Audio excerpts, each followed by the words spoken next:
Good morning. In accordance with the Sections 45 and 53 of the Planning Act 1990 as amended, this meeting of the Committee of Adjustment of City of Toronto is called to order.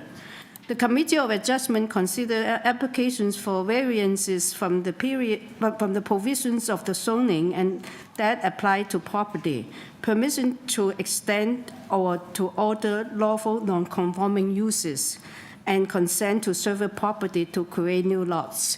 My name is Yim Chen. I will be chairing today's hearing, and I also like to introduce the members on this panel today. From my far left is Ms. Nasila West, and Mr. Philip Goss, and also Mr. Peter Reed. And I would also like to acknowledge that the land we are meeting on is the traditional territory of many nations, including the Mississaugas of Credit, the Anishinaabe, the Chippewa, the Haudenosaunee, and the Wendat people, and is now home to many diverse First Nations, Inuit Native peoples. We also acknowledge that Toronto is covered by Treaty 13 with the Mississaugas of the Credit. Committee of Adjustment public hearings are now conducted in a hybrid, in-person, and also virtual format. Some applicants or participants will take their submission in person, or others will participate virtually by electronic means through WebEx, an online digital platform. The meeting are also streamed on the Toronto City Planning YouTube channel, and anyone wishing to view the hearing may watch on YouTube. Those who want to participate virtually and have registered in advance will be connecting with the computer, tablet, smartphone, or telephone, and have the options of participating via video or audio only. All virtual participants will automatically be muted on entry. When your item is called, you will be unmuted by the moderator, one person at a time. We ask you also mute your device until you are called to speak. For those participating by video appearance, will be temporarily upgraded to panelists when your item is being held. During this time, your camera will be enabled. You will only be visible during 5 minutes speaking time. At all other times, your video will be disabled and you will be reinstated as attendee. For both in-person and virtual participants, Committee of Adjustment staff will share presentations submitted in accordance with the written submission deadline. Those participating through WebEx are not allowed to use share screen or any other panelist's control during a video appearance. The host will remove you from the panelist's role if you fail to respect this instruction. How to receive a copy of a decision of the committee? People attending in person today who want to receive a copy of the decision of the committee on an application must fill out a decision request card. Those participating virtually need to submit a written request for a decision by email. Please ensure that you include your name, address, email address, because the Committee of Adjustment and the Toronto Appeal Body, TLAB, will be sending notifications and appeals updates by email. If you do not agree with the decision of the committee, you may be able to appeal the decision to the Toronto Local Appeal Body, TLAB, or some limited circumstances on the Ontario Tribunal. However, the provincial government amended the Planning Act and January removed rights of third parties to appeal Committee of Adjustment decision. Only the applicant, the Minister of Municipal Affairs and Housing, specified persons, and public bodies, as those terms are defined in the Planning Act, are permitted to appeal decision of the Committee of Adjustment. Appeal instructions are set out at the bottom of the decision of the committee. And I would like to also read out the hearing procedure. I will call each item in the order listed on the agenda. When you are making your submission, when an applicant is uncontested, the agent or applicant may proceed with their presentation if desired. When the committee does not require presentation, applicants are to advise the chair should they wish to speak to the committee. The committee may ask questions or take the matter into committee for decision. Each speaker, including the applicant or agent, will be given a maximum of 5 minutes to address the committee. I will comment when you're reaching your 5 minutes.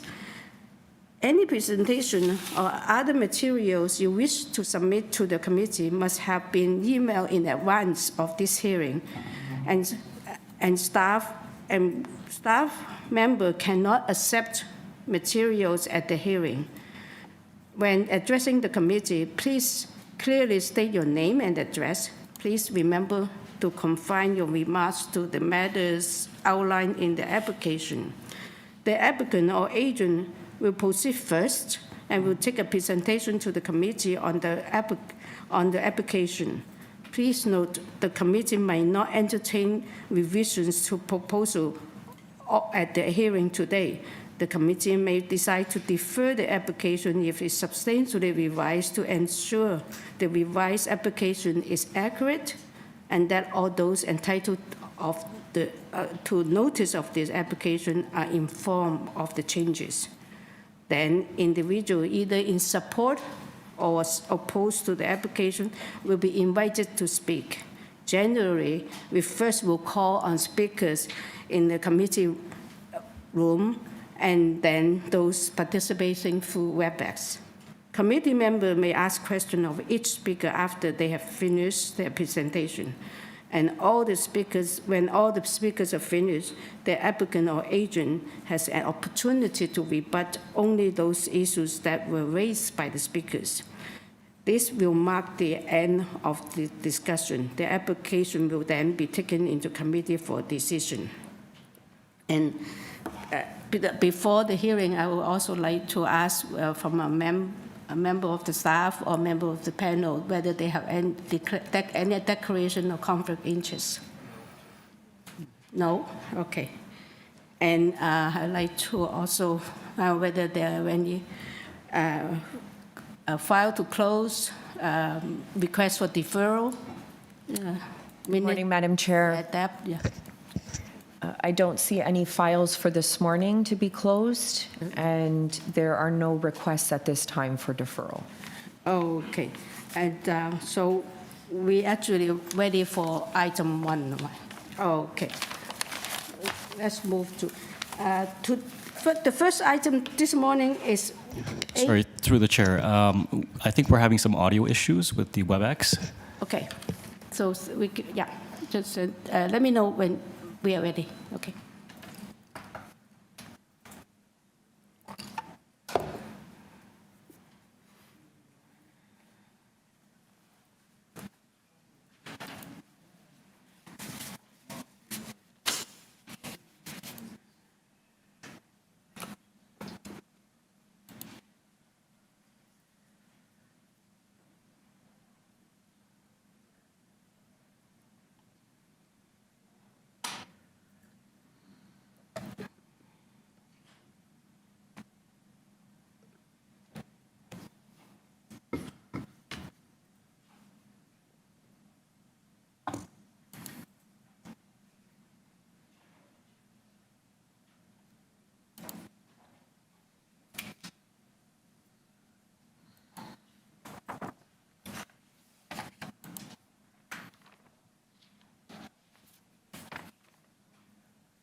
We're ready? Okay. Item number 1 is 890 Dundas Street West. The purpose for this application is to alter the existing two-story commercial building by constructing a big outdoor patio. It's an enclosed structure. In conjunction with the existing ground floor eating establishment and basement kitchen, they are seeking for 2 variances. We also receive a copy of the survey, site plan, floor plans, and elevations, 5 photographs of trees and of the public property, and covering letter from the agent. And we also receive comment from transportation, engineering, planning from transportation service. And also we receive a support from 827 Dundas West. Through you, Madam still Chair. have the agent? We do have the agent here in person. Is there anyone here in person that wishes to speak to this item? See none. We don't have anyone on registered to speak. Yes. You can just tell us who you are, or your name and address, and then I'm going to check with the panel whether they require a presentation from you, since you do not have any contested.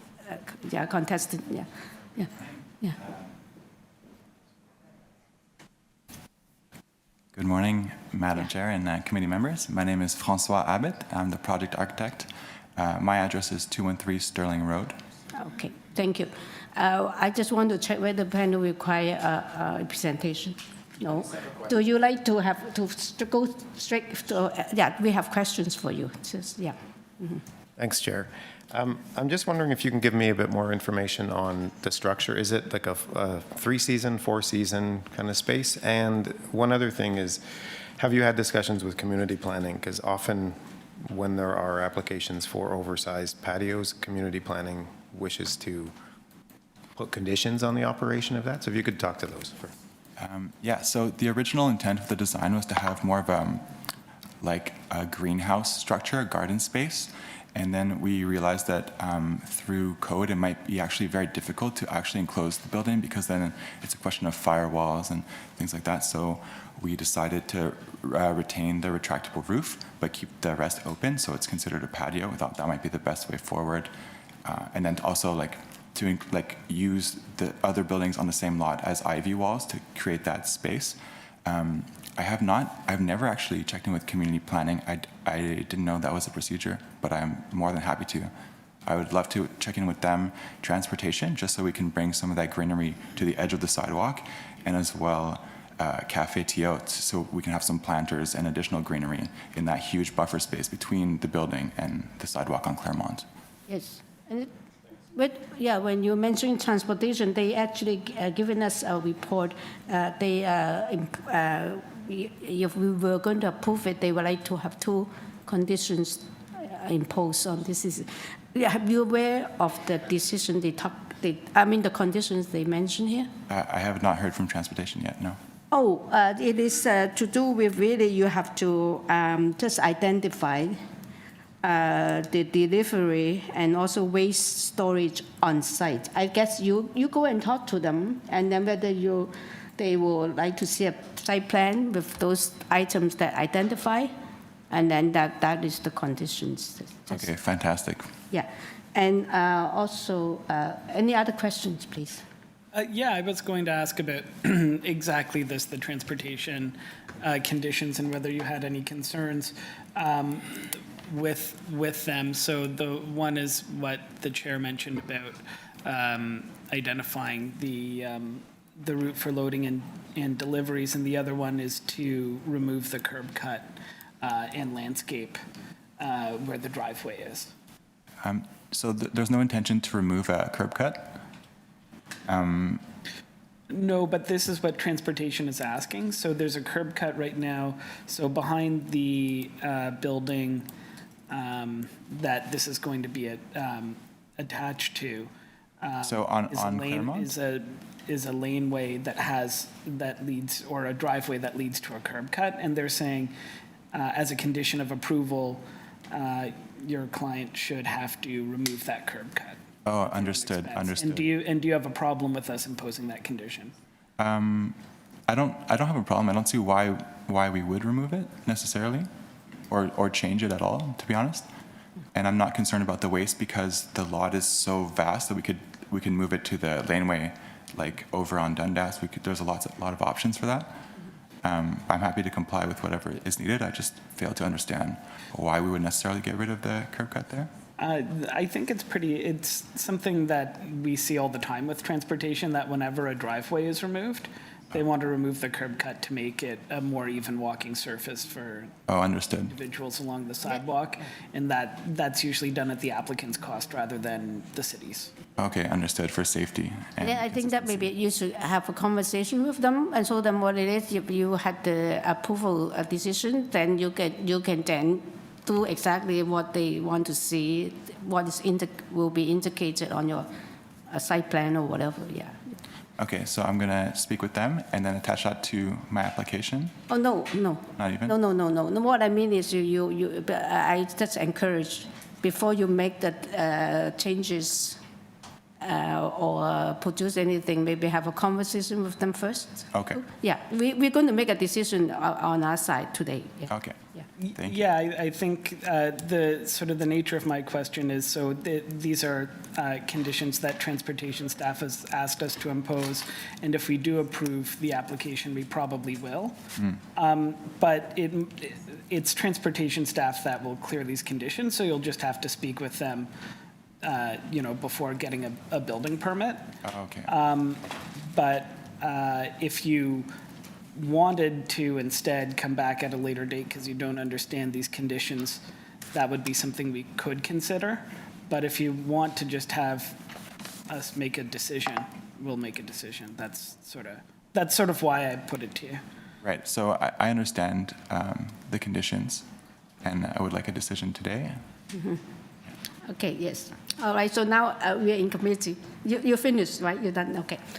Okay, now, I think it's a very appropriate site. Have you seen, I had to Google, and also the site, the photograph. It's very barren at the moment, the site is, I think, excellent.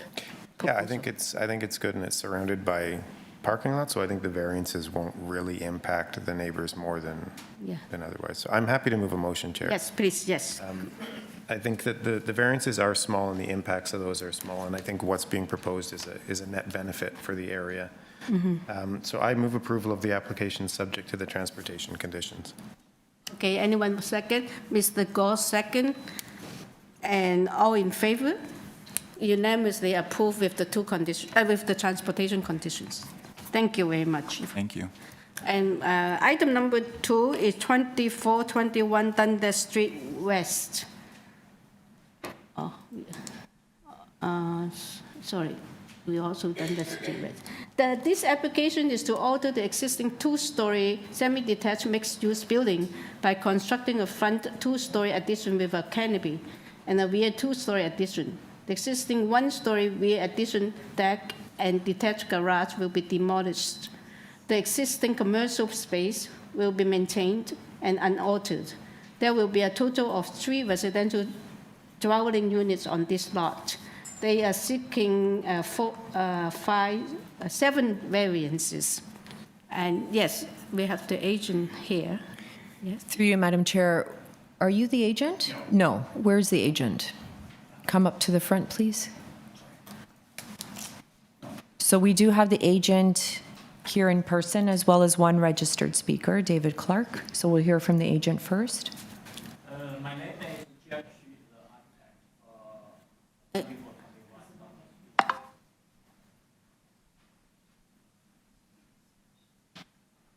for my name is Jack Xu. Good morning, everyone.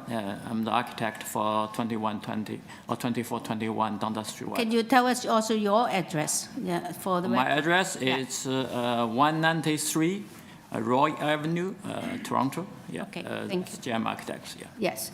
So do we have anyone else to speak on this?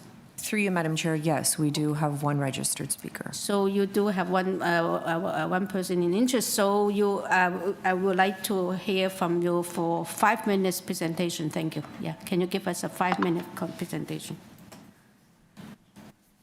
Yes. This is a two-story addition to the existing building. We have a small addition in the front and a little bit bigger one at the back. The whole addition, both additions, the width and height is match existing building. And we do have, I read the material online. I took out the comments from transportation, which means I believe it's a new requirement for the setback at the back. It's 1.22 meter for like a road widening. Yeah. Yeah, I discussed with my client. They agree with this, and we will revise drawing to follow that. No problem. Oh, good. Yeah. And I also find that, yeah, that's an objection letter from labor. For the concern, most concern is the setback at the back. I think if we have agree with the city's requirement, it's no issue for that. And for this new development, we keep a small walkway about 3 foot from the Donda Street to the back laneway. And that one is walkway, and because the labor has a concern regarding the rainwater control, something like that, right? I believe this area, Manning development, is from site to site, no setback at all from site. But this one has 3 feet setback from north, and definitely we can put like interlocking, stone paving, absorb some rainwater and reduce the load for the city's drainage system. And once we have that setback at the back, and it's no issue for the resident safety to get out of the building, and also something like in the future, maybe garbage pickup or whatever. Yeah. All this is not a big issue. And also at the adjacent unit, it's semi-detached building. My labor at the labor at 2419, they also want to do the development. So it's not an issue for the small tree at their lot. They were in charge to reduce that. And the tree is very small. It's not an issue to remove by the owner. And they did, the owner's representative, the designer, he did reach out to me, and we have a conversation a week ago. And they support this development. They probably were built same height or even more than this property. And definitely, if that happens, I will coordinate with them for the elevation. And for like setback, we want the whole building looks nice to increase the streetscape for the city. That's my thought comments. Thank you. Thank you, everybody. Thank you. Before the next speaker, let me, I forgot to read out the materials that we received on this file. Let me do it now. We have received a copy of the survey, site plan, floor plan elevations, took photograph of the top property, and also a cover letter from the agent and an arborist report, and also an order to comply. And we also received comment from transportation engineering, and also a staff report from the Metrolink, from advisory comment from Metrolink, and we have oppositions from 9 Prince Rupert Avenue. So, okay, let's have the next speaker. Yeah. Through you, Madam Chair, there is a report from Transportation Services, conditions requiring a land conveyance for the widening of the public lane, 1.22 meters. Yes. Can the applicant just speak to that? I thought he mentioned it. He said that they will. I understand that, but does that change any of the variances that are before us today? Oh, I see, yes. Okay, maybe you can answer that question. You said that you agree to the transportation request for the land conveyance, but it is, which is about 4 feet, right, 1.22. So will that affect what you have proposed? Do you need to cut back or something? Yes, because if we comply with that requirement from the transportation, we have to set back 1.22 meters. But and then, we have no problem to revise drawing to follow that. yeah. But will that affect your figures in terms of your floor space and all, or other things? Will make it smaller? Yes, the building. The building was smaller. I do not see you as seeking but rear yard setback or anything. The question is whether we will affect any of these variances if you need to pull back. Yes, because the variance also, that's the item of the variance, it's asked of the setback. And if you look at all the new, the existing building at the back, those additions, the setback is half meter, some even half meter, some is 1 meter. And if this development, we set back 1.22 meter, it should be definitely enough for this new development to comply with the requirements. So you don't believe that it will change any of the setback variances required, or, as the chair said, potentially trigger an FSI variance? The reason why we're asking is really to help your client, because if we consider this application and then it turns out that by conveying that portion of the property to the city, it affects some of these numbers, it's possible that you'd have to come back to the committee again if there are additional variances triggered. So we just want your confirmation that you've sort of put your mind to this idea of whether it would trigger any additional variances, and are confident that it does not. Otherwise, you might want to consider coming back after you've looked at it. No. I think it's fine. That's fine. Yeah. Number 3, I think. I think that's what I'm actually, number 3 is probably will make it better, but I think I'm more concerned with number 7. Number 5 will make it better. Number 7 is your minimum, or the height is determined on your length of the building. If we reduce your length, means that you allow less height, but what you're asking is still exceeding, but maybe not 80% of the wall. So I think that those we will have to look at. The wording might be different. That's the thing. I can't. In concept, I sort of understand, but in figure, I think we have to sit down and change those figures, the numbers. What do you think? That's my understanding of it. If you read it, number 7 especially. And related to it is number 5. Where is them? I tend to, Madam Secretary Treasurer, could you comment on variance 7? So through you, Madam Chair, it's not for us to determine, Yes. right? It's the applicant's application.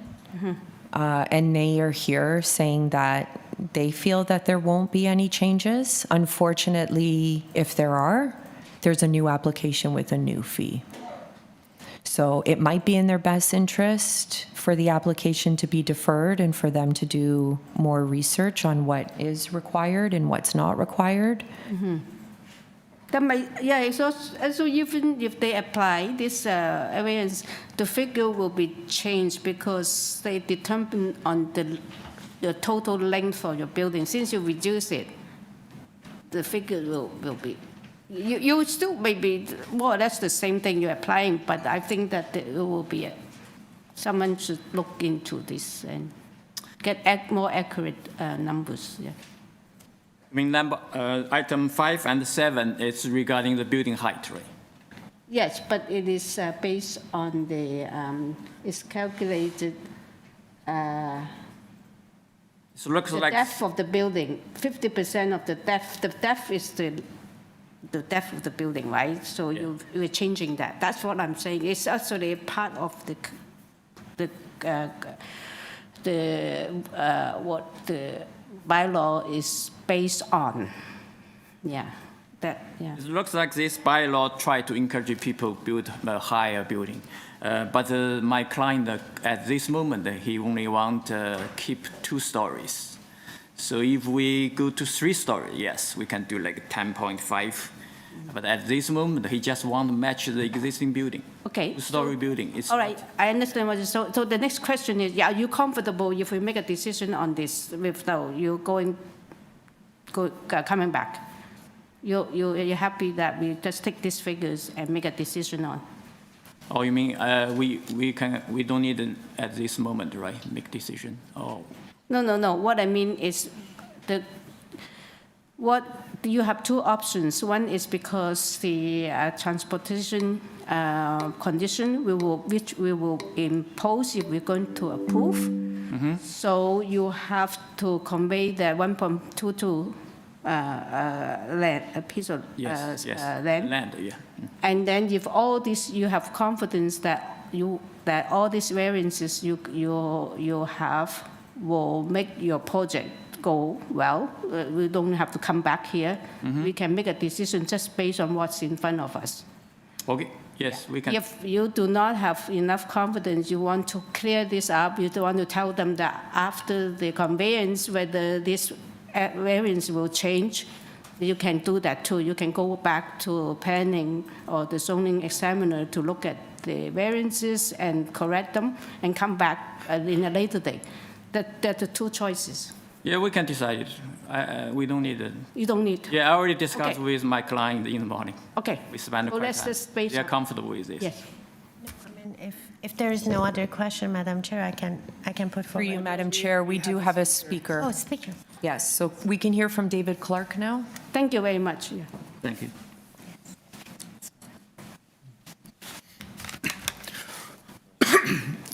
Hi, my name is David Clark. I live at 9 Prince Rupert Avenue, which is directly across the laneway from the subject property. I'm also speaking for my neighbors at 7 and 11 Prince Rupert who were unable to attend today. And I think sort of the wind's been taken out of my sail with I think one of the major concerns we had was the lack of setback to the laneway. There is no sidewalk on the laneway. We've had a proposal for development on this laneway further to the north that would have garbage trucks there, underground parking using the laneway for exit access, a pickup drop-off area. So there would be an increase in traffic. And we're really concerned about the safety of people going up and down that laneway that's only 4.5 meters wide, no sidewalks. The way the building is designed, people would have stepped off of the bottom step onto an active laneway. So I think that the transportation conveyance of the 1.22 meters should alleviate much of that. The other one, I guess, is with the narrow laneway, some of my neighbors park their cars in the garage, and it would just be awkward to get in and out. I don't know if we want to speak in terms of height. I would not think anything wants to be higher than 2 stories on this laneway. That's consistent with what's there already. And I know we've had opposition at 2413 when they tried 3 stories and got moved back down to 2 stories. So the sort of precedence has been set as 2-story additions that go along there. And the other aspect I would think about is that what we tend to see with a lot of these developments that have no open space associated with them, that the tenants, particularly in one like this where the back door or the main door is off the laneway, the people tend to use the laneway as their outdoor space, which is, they're right, it's public space.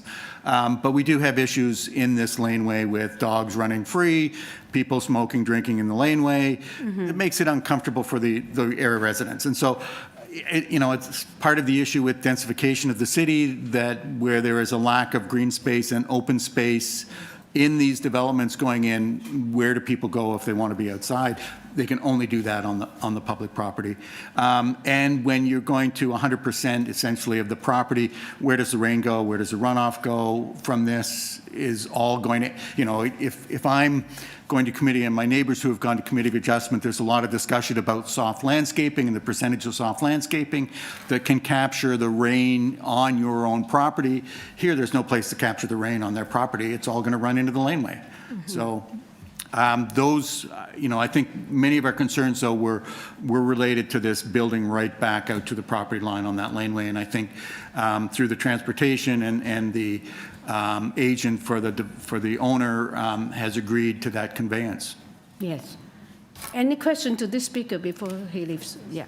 And then one thing I also want to mention, they also propose setback from on the north side, so it's not 100% fill up So there's some kind of... Yeah. There is a walkway between, from Dundas Street to get, Yeah. but the entrance to this, these units will be off the laneway.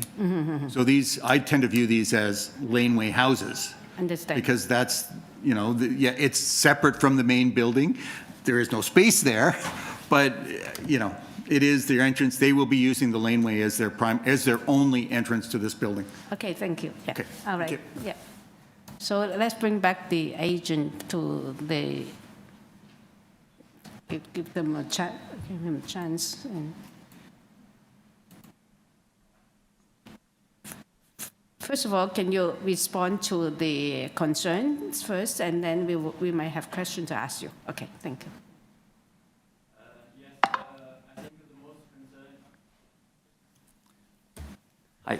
Sorry, yeah. Yeah, I think the most concern by the labor is setback. I think once my client agree with that, it shouldn't be an issue. And regarding that, the entrance for that 2 units at the back, yes, they will get out and get in from that. And this setback, it's plus this back, and I believe when we design the building for the detail, that will be a recess, a covered space at the entrance. It's, inside the building, and that allows the residents to exit the building safely onto the laneway. Okay. Yeah. Thank you. And questions, please? Any questions? No questions. Okay, thank you very much. We do not have any questions for you. Now we are in committee. We will make a decision now. Okay, thank you, everyone. Yes, please. Yeah, so I thought the neighbor had some very good points. Oh, yes. He seemed to understand the application very well. I think he's entirely right that these will, even though they're attached to the main building, essentially function as laneway suites. Yes. But laneway suites are something that we're encouraging in appropriate places. Yes. I view this as appropriate. I think it was also a very good point about the runoff, but there's no variance related to soft landscaping. If there was, I think that would be what we'd be discussing, but there is none. Yes. So given that fact, Yeah, he's got a few good points that I want to add to that is, the runoff, the green, the soft landscaping, and also and the setback too. he's talking also about the lack of open space in the city, which I think we all have sympathy. We all want to fight for more. And then I think that is a good point that he's sort of show how much he understands the context. Yeah. Yeah, no, I agree. But then looking at what's proposed, adding a couple units in this location that will functionally be laneway suites and the rest of what's being proposed here, I see it as meeting the 4 tests. So unless someone else wants to comment, I would turn that into a motion. Okay, Yes. so I'll move to approve it subject to the transportation condition. Okay, and that's the only condition. And do we have any Well, there's a Metrolink? Yeah, we warning just class. acknowledge we receive a Metrolink. Yeah, I think it's fine to just. So, anyone? Sorry, through you, Madam Chair, are we including the warning clause from Metrolinx? Well, that's what I was considering. I don't. So much of the city is going to be under a Metrolinx warning clause if we impose it everywhere. I'd rather not, actually. Okay, so just Just transportation services. Yeah. Just acknowledge we receive it, right? I don't know what the difference. Okay, please, Ms. West, we want to second it? Yes, please, yeah. And all in favor with the transportation conditions? All in favor, unanimously approved. Thank you very much. Thank you. Yeah. Okay, now we move to item number 3, which is 202 Pate Avenue. This application, just give me, the purpose for this application is to, just one sec, is to alter the existing 2.5-story dwelling by constructing a rear 2-story addition and a complete first-story addition with a front balcony and a front covered porch extension with stairs, and a rear basement walkout with terrace, and a rear ground floor deck, and with second floor and third floor balconies, and also convert the dwelling into a fourplex for a total of residential dwelling of 4 dwellings. So they are seeking for 6 variances. On this file, we received a survey site plan, floor plans and elevations, 2 photographs of trees, and cover letter from the agent. And we also received a comment from Urban Forestry. We had received 15 signature petition in support. And do we receive any proposition? Through you, Madam Chair, we do have the agent online, no registered speakers for this item. Oh, okay, so no oppositions, all those in support. Okay, please bring the agent on, please.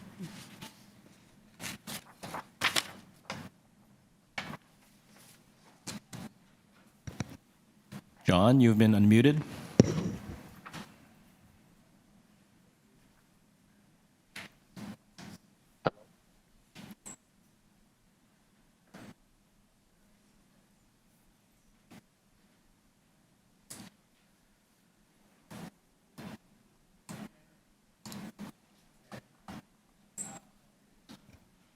John, you've been unmuted. Good morning. Yes. We can hear you. Can you give us your name and address, please? Yes. My name is John Boone, architect and agent for the owner. My address is 51 Arundel Avenue, Toronto. Yes. And since you do not have any opposition, I'm going to check whether the panels will need a presentation from you first. Okay. No presentation is needed, and maybe we do have some questions. Let me check. Yes, we do have some questions. Thanks, Chair. I was just wondering about the rear balconies on the second and third floor. There's no privacy screening being shown in the drawings, and I'm just wondering, I know you have support of a significant number of your neighbors, but I'm wondering if you feel it would be beneficial for everyone to have that, or if not. That's a good question. There's no variance associated with the decks, and we have the support of neighbors on both sides.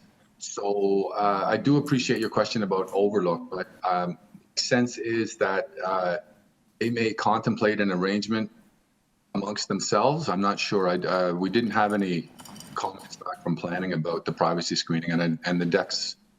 I don't think there's nothing with the decks or height or setback that is included in the variances. We could consider that. Your question might point to some opaque screening on the sides. Is that correct? Yeah, that's what I was considering. But I mean, I think you raise a good point that the neighbors are in support. Anyway, I just wanted to get your thoughts on that, but thank you. That's good. I guess if they feel they need to have some kind of barrier later, they can always put a privacy screen, I guess, on the, because it's good to mention it though. Yeah, thank you. Any other questions?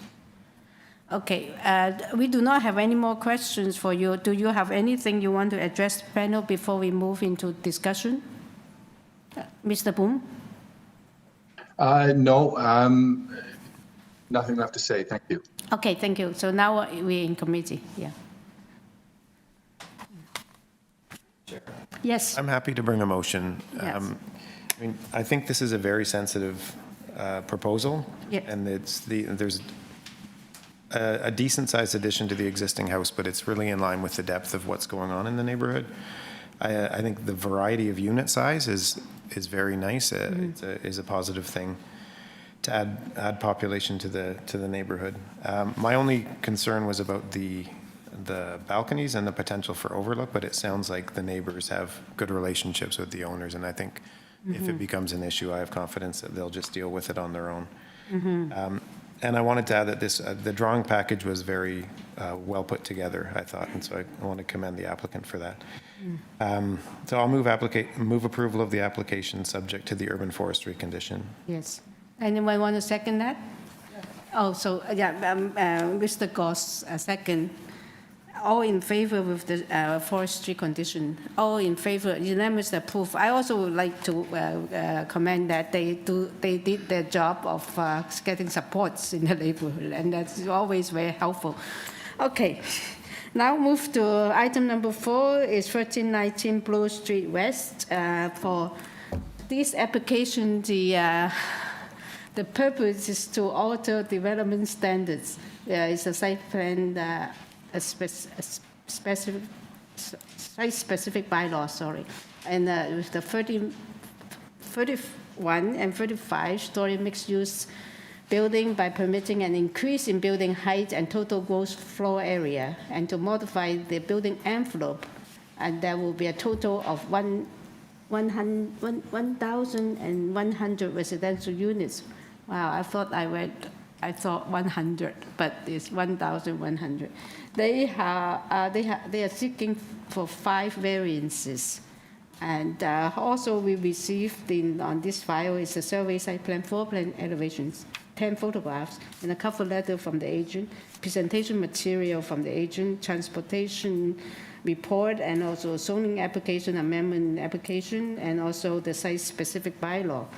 And we have advisory comment from Metrolink, and also we have comment from community planning and the staff report from community planning. So let's bring the agent. Yeah, Yes, welcome. through you, Madam Chair, we do have the agent here in person, no registered speakers. Is there anyone here in the audience that wishes to speak to this item? See none? Okay. Good morning, Madam Chair and committee members. My name is Tom Jankos. Address is 102 Kingsway Crescent. Yes. And I am the agent for the owner. I am happy to walk you through a presentation and give you a little bit of history on the file if you would like me to do so. Just let me check. I would like to, because I have some not confusion. I want to get some clear idea about variance on 1 and 5 anyway. Okay. Yeah, give us away, within 5 minutes, we give it. Sure. Okay, so we have been working on this application with city staff for the past year. We've worked with planning staff, transportation, engineering, as well as Metrolinx. What you see is there's no opposition, and the councillor's office has not commented. Planning staff did provide a letter in support of the application, and that just is a reference to all of the work that we did with planning staff prior to making the application. Planning staff often provides comments. They don't often specifically recommend approval. In their letter in the last paragraph, planning staff states community planning recommends approval of the requested variances. And what we essentially did is when we first developed this site, it's a site that was developed in cooperation with Metrolinx. So if you can please go to the presentation that we provided, and I can walk the members through. I'm just going to go, if you can flip over to next page, please. Next page, please. Next page, please. Thank you. So what you see here is this is a large mixed-use development, and we have a GO station that we are actually building on site in cooperation with Metrolinx. Metrolinx also required us to dedicate a 10-meter wide strip of land to them, which has already been done, and that will serve as a future path that the city is building. If you can go to the next page and then the next page after that, please. So when we went through the initial process, this project delivers a lot of things. It delivers a parkland dedication, so there's going to be a park on site. It delivers a POPS, which is essentially a privately owned, publicly accessible open space. We are also building a community center on site. There will be affordable housing units on site. The Metrolinx station will actually be located within the building. And then we're also contributing to a traffic signal. In consultation with planning staff and through the area councillor, we've also agreed, if the variances are approved, to an additional 1,000 square feet of community space and an additional $175,000 to go towards streetscape improvements in the area. And if you can go to the next page, please. In consultation with planning staff, and more specifically our planning lawyer and planning consultant, they just provided a series of variances that were granted by the committees in Toronto for similar sized projects. So what this illustrates is that we are in range of previous approvals granted by committee, and this was just to provide a bit of a background. If you can go to the next page and the page after that, please. What this illustrates is what the variances are essentially. So this was essentially designed to be one single development that gets built at one time. The market has totally changed. So what we did in working with planning staff and transportation staff is we broke the connection between the two towers. So now we have two separate sites that can be phased and built separately, and that will allow us to actually proceed, obtain financing, etc. So we took a large site and we broke it into two smaller components, and as we were going through that exercise, we had discussions with planning staff regarding making the floor plates a little larger and making the buildings a little taller. So planning staff had concerns about the heights of the building, so what we did is we came to an agreement with planning staff where we actually reduced the floor to ceiling heights of the existing building, and then we added an additional 6 meters only to the buildings, and planning staff was comfortable with that. So there's a height variance, there's a GFA variance, and then what happens is now we have two separate sites, and we create a new open space in between the buildings. And the green space that you see is the public park and the POP. So when this is developed, you're going to have this large new public open space that's accessible to the public. The public will have access from St. Helens through our site to walk to that new path that is shown cross-hatched on the bottom of the right-hand side. And then we also have a GO station on the in the P1 level of this site. So at a high level, that's all of the work we've done to get to this point. If there's any specific questions, I'm happy to answer them. So the floor-to-ceiling heights were reduced, and then there's only a small height variance. How many new stories on the towers? I think it was either 2 to 3 stories. The bylaw was dealing with the actual bylaw only speaks to metric height. It didn't speak to stories, but I think it's at least 2 for sure. It might be 3. Yeah, I figured the site-specific bylaw must not have spoken to stories since there wasn't a variance for it. You're correct. Yeah. And then the question that I have is about the larger floor plates, because I know that 750 square meters is sort of the tall buildings guidelines, for better or worse, sort of guidance. Sounds like, so you've got two things in your favor, which is there's no opposition that's come here today speaking to that, and planning staff, as you say, are recommending approval. But I'm just wondering, so if you can walk us through how you got there and why you don't think it will cause an impact on the larger plate sizes? On the larger plate size, but also the thing with the larger plate size is I think a large part of it has to do with shadowing. Yes. And we don't have a shadow study for the incremental impacts of these changes, so maybe address that. Sure, great question. So we actually spent a lot of time with city planning staff on incremental shadow. So our initial intentions were to develop three buildings on site. So we wanted to actually go through a full rezoning. And then through discussions with planning, we were going back and forth on just the 2 towers and how to kind of make sense of the project given today's environment. So we landed on the 6 stories. We did do shadow studies. We worked with planning staff and we went back and forth on those shadow studies. And the 6 meters and then all of the other reductions we did floor to ceiling mitigated shadow to the extent that satisfied planning staff. And it was all about shadows that were casting north beyond the commercial uses on Bloor Street. So there was an extensive back and forth on shadow. In terms of the plate sizes, 750, you're correct, are the tall building guidelines. We're doing a lot of sites where we have towers that have floor plates of up to 1,000 square meters that are in the range of 60 to 70 stories. The city, especially downtown Toronto, has become a lot more lenient on certain things regarding angular plane requirements, plate sizes, et cetera, as the market conditions kind of becomes challenging. So when we were increasing the plate size, we're also doing a bit of sculpting as well. So that's where we landed at the plate size. And what happens when the plate size is in the 850 to 950 range, it becomes incredibly efficient, which is easier to kind of move forward in this environment. So that's how we kind of landed at the height and the plate sizes. If I haven't answered anything else, No, that was perfect. Okay. I guess more of a comment than a question, which is just, when we consider, especially on these larger sort of projects, a minor variance we're considering is the impact minor. And so if you've done all of that work with the shadow studies, I'd ask that next time you provide those, because if there was opposition here, that might be a big deal. I don't think it's determinative for us today, but I'd suggest to provide them next time. yeah, good point. I'm surprised we didn't, but I take your point. Thank you for that.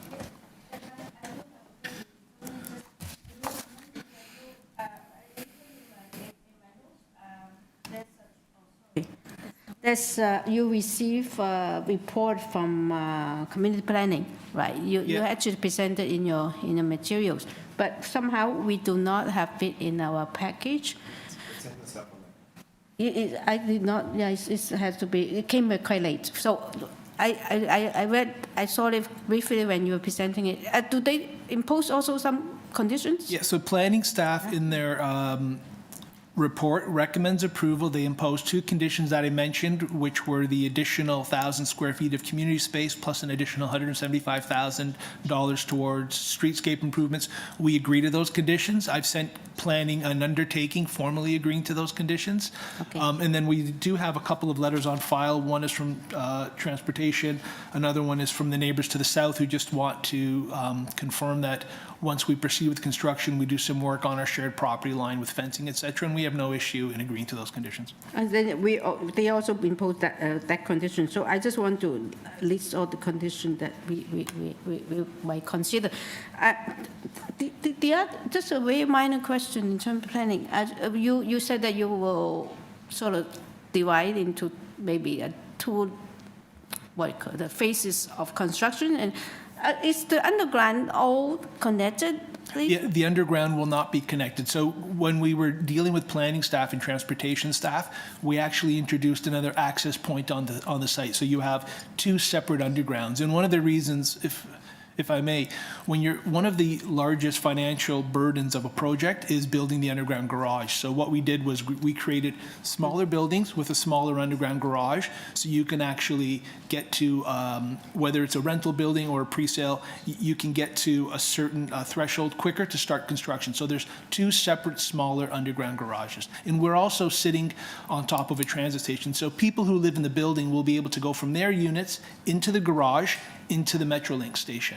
So like you're on the doorstep of transit. Oh, So that makes it very interesting for my question. I got so which part who is building the Metrolink will build their part, and then which one you will build first? I'm just curious. We are not sure which one we will build first. Likely the building that fronts onto Bloor Street will be built first. Yeah. The Metrolink station is located on our property line. We will build the Metrolink's station for them, and then they will come and fit and finish it. So we will build it within our underground garage, and then they will come finish it, and they're building a tunnel right now to connect into our property. So that has to go first too. That's one. Then the other tower, whatever, will come. Yes. All right. Thank you very much. That's interesting. Yeah. Okay. Any more questions? Okay. We have no more questions, and we are in committee now. Yeah. Thank you. Yes, Peter. My comment is that, sort of as to what I was hinting at with my questions, given that there's no opposition and that planning is supportive. Yeah. This seems sensible. The explanation for the change makes a lot of sense. Yeah. It is additional GFA in density, but I think it's a location that can handle it. And you'll notice I didn't ask how many elevators because I did the math, and they've got 11 elevators, 1,100 units. That's what you'd want to see. So personally, I find it approvable. Yeah, and I think it's sort of appropriate for the site, the location of the site. Yeah, okay. Anyone want to second it with all the conditions, right? Yeah, no, that was more a comment, but if no one else wants to make a comment, that's your then I'll comment. turn it I into thought it was a motion. I'll turn it into a motion, yeah, subject to the planning conditions. And also transportation, they have done. Did they have- He mentioned that there may be one. I think those are issues that have been worked through. I haven't seen any conditions requested, so it's just planning conditions. Oh, that he will do. I will note that, Metrolinx being involved in this site isn't asking for any warning. Yes, yeah, that is unusual, okay, yes. So, That could get resolved through site plan. Maybe they have to get their own approval first. They've already been granted to Metrolinx through our back, through our Peter, deal historically. yes. Mr. Reed, second. And then all in favor with all the conditions, unanimously approved. Thank you very Have a much. nice day. Coming. Okay, item number 5 is 473 Plains Road. For this application, the purpose is to construct a new 2-story detached dwelling with an indigo garage and a covered front porch with stairs and a front cantilever second floor balcony and a rear ground floor deck with stairs. And the basement with a basement walkout. They are seeking 4 variances. And on this file, we received survey, site plan, floor plans, and elevations, 1 photograph of the front yard and 3 photographs of the rear yard. And the staff report from Urban Forestry, and we received oppositions from 475 and also 471 Plains Road. Through you, Madam Chair, we do have the agent here in person. Is there anyone here in the audience that wishes to speak to this? Okay. Yes, yeah. Okay. Okay, so we do have then opposition?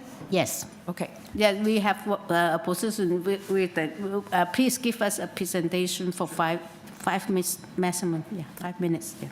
Morning, Madam Chair, members of the committee. My name is Jay Barmy, J.S. Barmy Architect. The address is 57 Florence Avenue, North York, M2N 1G1. So we're proposing a 2-story detached dwelling. Although the proposal requires several variances, they result from the design conditions that actually have no negative impact on the street or the neighboring properties. The requested variances are quite modest compared to the other developments in the neighborhood. I'll speak to the variances that we're requesting. The first one is height. The proposed building height is 8.94, whereas the bylaw allows 8.5. Since the wall height to the underside of the soffit is 6.99, and within the zoning bylaw limit of 7.5, the excess building height is not noticeable. The additional 16 inches or 0.44 meters that we're asking for is for the mansard roof at the top. And if the committee objects to it, we have no issues to actually even comply with that 8.5 meter requirement. The FSI, which is the second variance, we're requesting 0.78, whereas the bylaw permits 0.45. This FSI is consistent with the past approvals, and we haven't had any objections from the planning staff. The third one is the lot coverage. The proposed lot coverage is less than some of the previously approved applications in the neighborhood, and it's consistent. The last one is the exit stair width. The proposed stairs are wider by 16 inches, 0.44 meters, and that's in the backyard. The walkout stairs are not visible from the street and actually have almost no impact on the neighboring properties. All the variances are minor in nature. They align with the past approvals and the intent of the official plan. Thank you. Let's listen to the opposition and we get back to you. We may have questions. And, Okay, so at this time, we'll call up the owner at 475 Plains Road.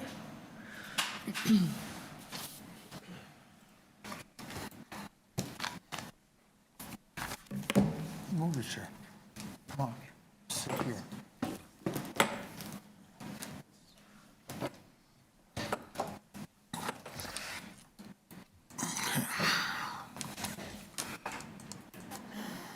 Good morning. My name is Peter Garbelt, 475 Plains Road, my address, and I'm also speaking on behalf of the residents of 471 Plains Road who cannot be here today. thank you. You have 5 minutes to give us your concern. Yeah. Thank you, Madam Chair. To my right is my mother, who's been living at this property prior to 1960, and she is the official owner of the property at 475 Plains Road, following the passing of my father in 2016. We're longtime residents of this beautiful East York neighborhood, and we have several concerns that we've outlined today.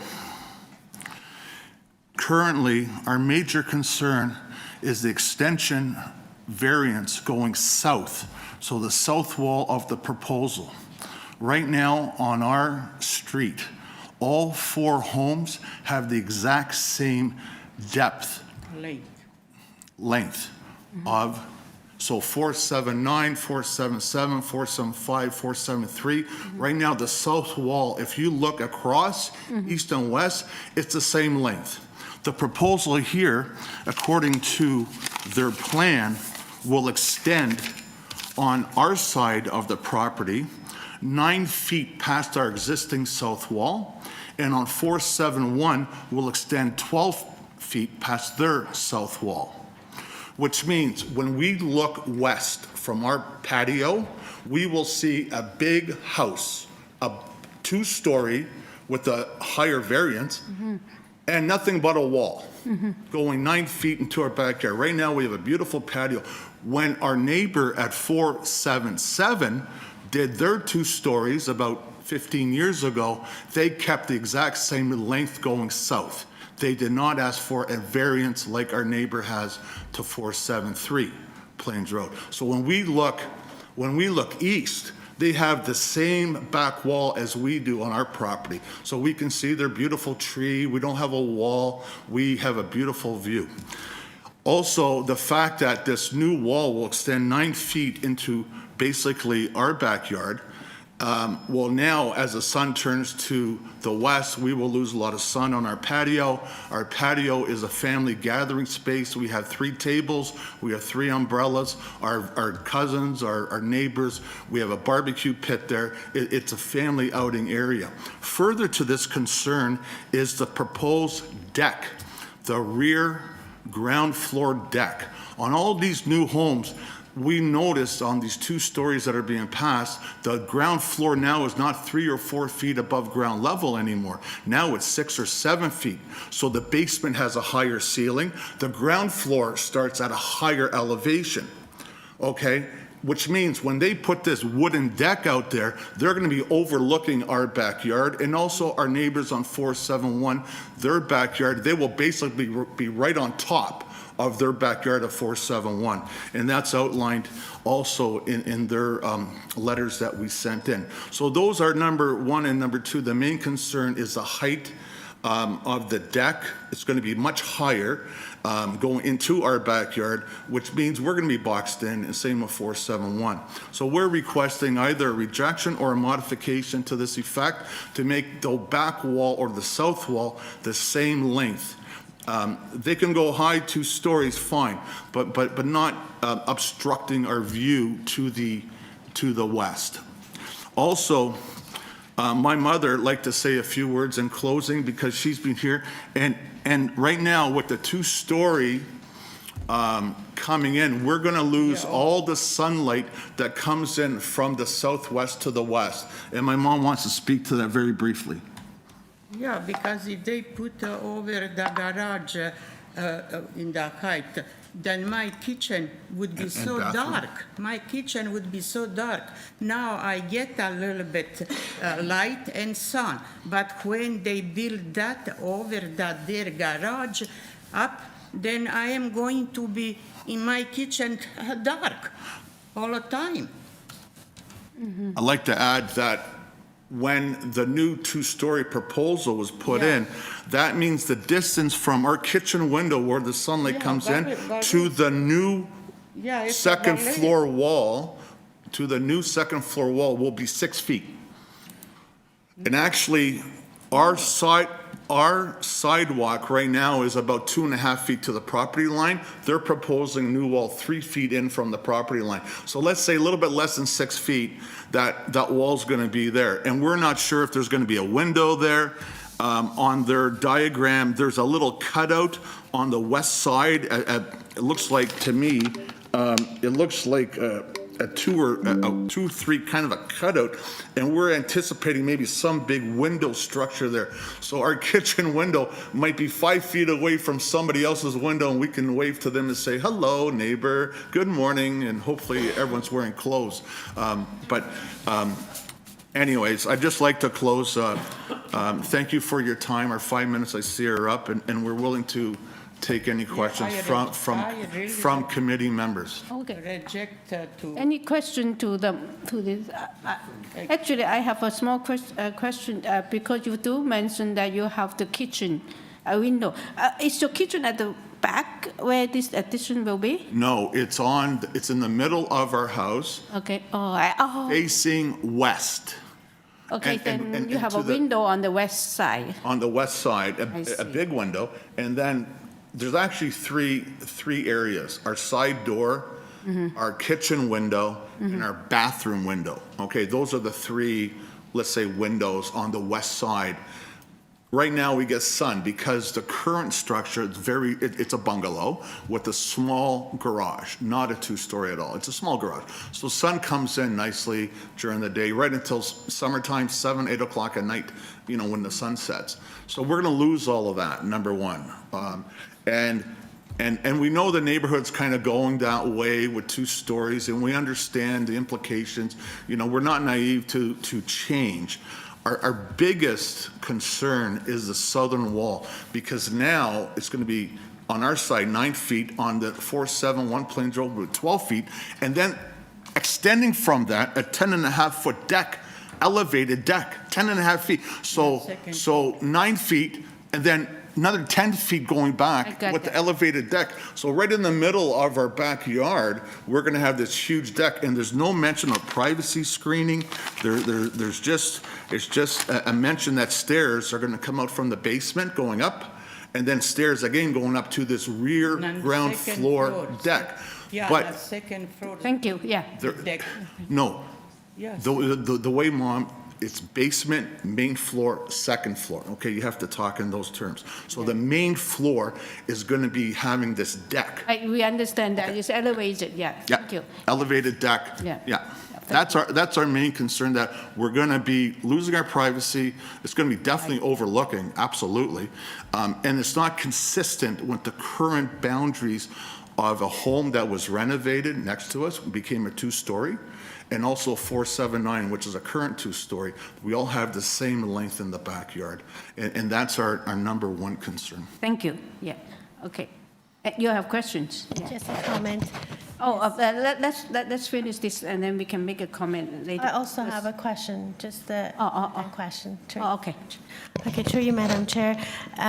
So if the applicant provide a privacy screen on the west side, which is your property, on the deck, is that address your concern? It's hard to say because privacy screens would be facing our backyard. It would be facing the neighbor to the west 471 backyard. So it would all be dependent on how far back the house goes. If it goes back 9 feet, the structure, and then an additional 10 feet for the deck, that would be an objectional thing on our part. If the property was proposed plan was modified to keep the existing back wall or the length of the house the same as the other homes to be consistent, then we don't mind having a deck because our neighbor at 477 has a deck. And we put up a fence many years ago, according to the city, it was approved, so we don't really see them on their deck. Okay. We will ask the agent. But that was a ground floor deck and not one of these elevated Second ground floor decks. My mom calls it a second floor deck Yeah, because it's high up in the air. Yeah, they are building But second in floor. reality, it's a very low deck. It's only like 2-3 feet off the ground. Even much higher than is in the law, they are going to put a high. Okay, so just want to draw your attention, this application, as far as I see, they don't have any length or depth variance and side yard setback variance. So within the bylaw they're doing, but we'll leave it to the agent. Probably they hear you and they will try to, they will answer that. And then my other question is that on the west wall of this proposed property, on the ground floor, there is no window. Just on the second floor, along the stairwell, there are windows. So do you have any concern for those windows, that it's just a stairwell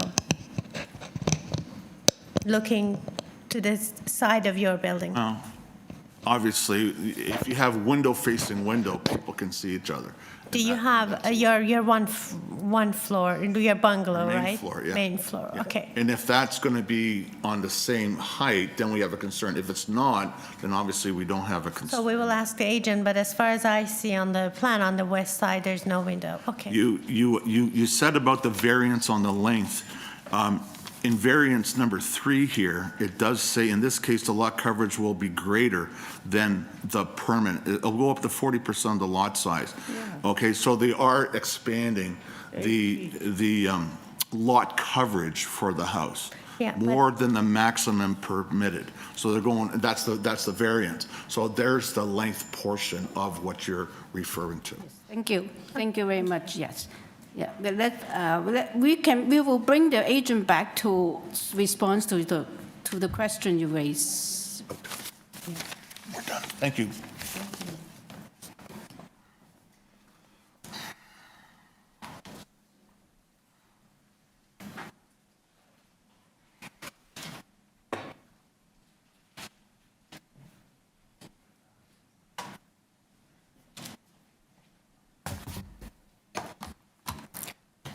So I've heard the concerns of the adjacent neighbors. There was no staff report implying that the planning staff did not have any objections to our modest proposal. The neighbors concerned about the length of the building. Our proposal is for 15.24, which is 1.76 meters, or roughly 6 feet less than the 17 meter that's allowed by the zoning bylaw in the RD zone. The side main wall height is also within the zoning bylaw, so we actually don't have any height variances for the side wall. The privacy concerns are invalid as there are no windows on that side. We're 3 feet away from the property line. We actually don't have any windows on the main floor. The proposed deck that they're referring to as the elevated deck, it's 1 meter above the floor. Above the ground. It's not an elevated deck. I think there may be some misunderstanding. They didn't see the drawings. If the committee wants, we can add the 1.8 meter privacy fence on the deck, which is just 3 feet above the floor. We don't have actually any issues with it. The length is consistent with the adjacent house, which is number 471. The exterior wall is 0.91 from the property line. It's within the bylaw. And sorry, I have one question. So your setbacks, right? You actually, from your drawing, it seems that you have improved your side yard setback. Yes. From the existing Yes. house? We do have 2 windows on the east side. One is for the powder room, which is going to be, it's a powder room, so most likely it's going to have some sort of a sandblasted glass or something for privacy. It's just there for light. And then there's also a window on the stairwell, which is on the second floor. And standing from the second floor, you will not be able to look down into the house next door, which is a bungalow, because of the level difference. All right. Thank you. Any question to the applicant here? No. So we do not have any more questions, so we're ready to discuss this. We're in committee now. Thank you. Okay, Ms. West, please, go ahead. If my colleague don't have any other comment, I'm ready to put forward a motion.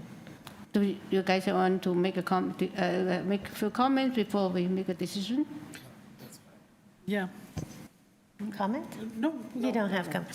Okay, then through you, Madam Chair, I would like to put forward a motion to approve this application with the forestry condition number 1, and also would like to suggest to put privacy screening on the west side of the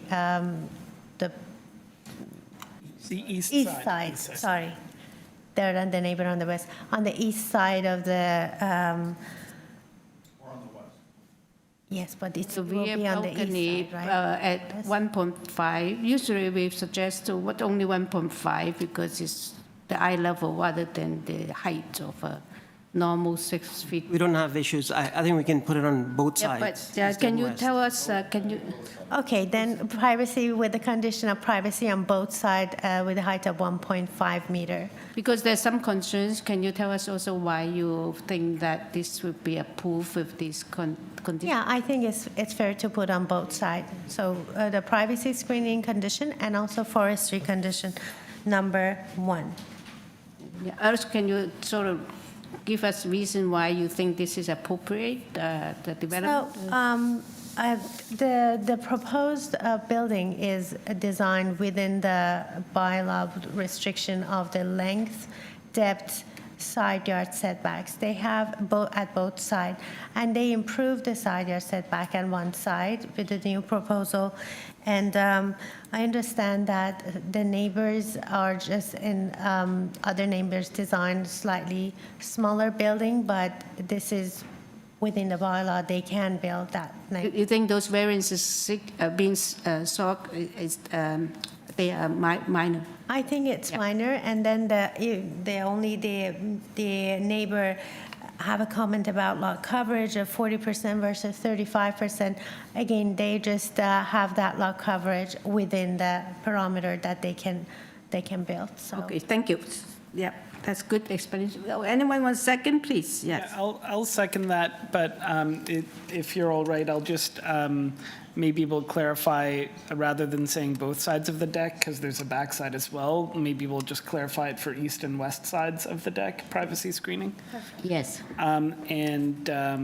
Yeah. Yes, thank you very much. And the forestry condition number 1, and we have a second. All in favor?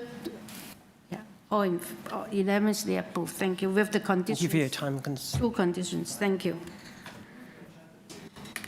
And item number 6 is 155 Glenmont Park Road, and this is to alter the existing 2-story semi-detached dwelling by constructing a rear 1-story addition and a rear basement walkout and a rear ground floor deck. There will be a total of 2 residential units. It's the duplex on this lot. Also, to demolish 1-story auxiliary building, a garage and storage area in the rear yard. They're seeking 2 variances. On this file, we receive a copy of survey site plan, floor plans, and elevations, 4 photographs of trees, and a staff report from Urban Forestry, and also a staff report from Metrolinx.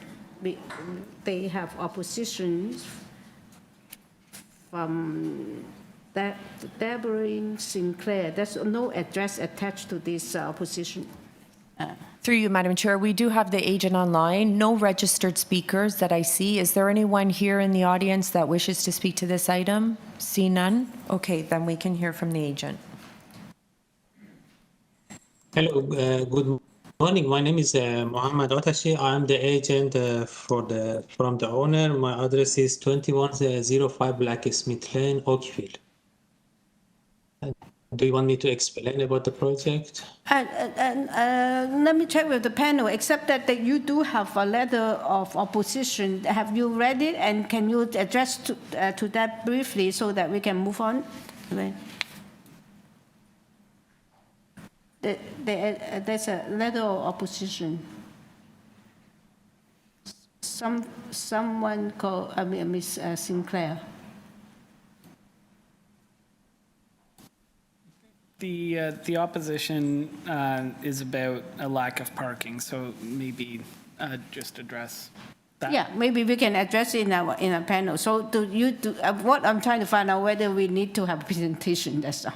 Yeah, okay. Oh, you do not need a presentation? With no speaker, I don't. Okay, so we do not need a presentation from you. Do you have anything you want to address the panel before we move into discussion? No. Okay, thank you. Okay, now we committee. Yeah. I'm happy to move right into a motion. These are two very small variances to enable a pretty reasonable project that I don't see as impacting any of the neighbors. It's a small increase to FSI. It's no parking on a street that a lot of the houses already seem to not have parking. So for those reasons, I find it approvable. So I would move to approve it, subject to forestry condition number 2. And for consistency, I will not include the Metrolinx warning clause. Okay, thank you. Anyone second? Mr. Reid, second. All in favor of the forestry condition 2? All in favor, unanimously approved. Thank you for coming. Thank you. Yeah. And now we move on to item number 7 is 221 Chaplain Crescent. This is the application is to construct a new 3-story detached dwelling with an integral garage, a covered front porch with stairs, and a rear second floor deck with stairs, and a basement walkout. They are seeking 11 variances. On this file, we also receive copy of survey, site plan, floor plan elevations, and arborist report, and the tree inventory plan, and revised site plan, floor plan and elevations. And a red line, there's some changes. The red line hearing notice, and also cover letter from the agent, and also presentation material from the agent. We also receive comment from Urban Forestry, and also advisory comment from Metrolink. Through you, Madam Chair, we do have the agent online, no registered speakers for this item. Is there anyone here in person that wishes to speak to this item? See none? Then we can hear from the agent. Good morning, Madam Chair, members of the committee. My name is Mehdi Hosseini. I'm the agent and designer for this project, and my address is 201 Steeles Avenue East, Toronto, Ontario. Yeah. Since you do not have any opposition, I'm going to see whether we want to have a presentation from you. Yes, you do make some changes, and then let's go through your changes first, and then let's make sure we get everything right here. Okay, thank you. Okay. So after the discussion with the planning staff, we have made the changes to the site plan. And also we have made changes to the stairs for the front porch and the rear deck. Yes. So those changes, eliminating 2 of the variances. So variance number 7 and variance number 11 will be removed. Okay, let's wait. And let me get that. Okay, go on, please. Yeah. So variance number 7 and number 11 are removed from the list. Yeah. And for the variance number 5 and 6, the numbers has been reduced, or actually the landscaping being increased. So the percentage for the landscape has been increased from 34.02 to 37.56%, which equals to 22.17 square meter. And variance number 6, the soft landscaping area, the percentage has been increased from 55.94 to 60.56%, which equals to 17.95 square meter. Okay, thank you. And that's all the changes, right? Thank you. These are all the changes, and there is just a small thing that I want to mention regarding the letter from the forestry department. I understand that they want the number 5 and 6 variants to be refused, and we created this alternative site plan after we received that comment from the forestry department.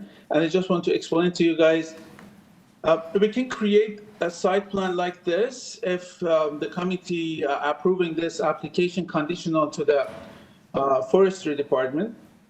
And we can go and talk to the forestry department with this proposal. And they proposing to refuse variance number 5 and 6, but I want to explain to you that that doesn't have to do anything with the forestry part. Because if we're changing and revising our site plan to this, that soft landscaping and the percentage of the landscaping is within the private property area and doesn't have anything to do with the right-of-way area that we have. So this is our proposal, but if there is any question or if the members need me to go through the presentation that we created, I would be happy to do that.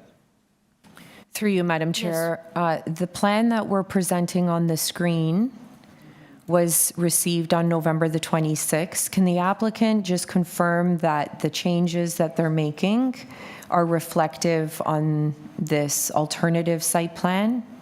And if the committee approves the application, that perhaps they could tie the approval to this alternative site plan? So I just want to explain and clarify this.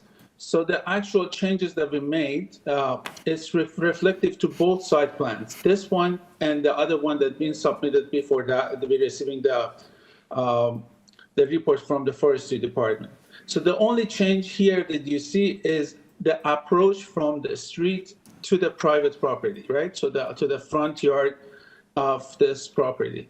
So that's the only change here to that. So what we said if the committee moving forward to approve this minor variance application, we have the option to provide this to the forestry department and to the transportation. If they both agreed, we can go with this, because I know that forestry department trying to reject those 2 minor variances because of the city tree in front of the property.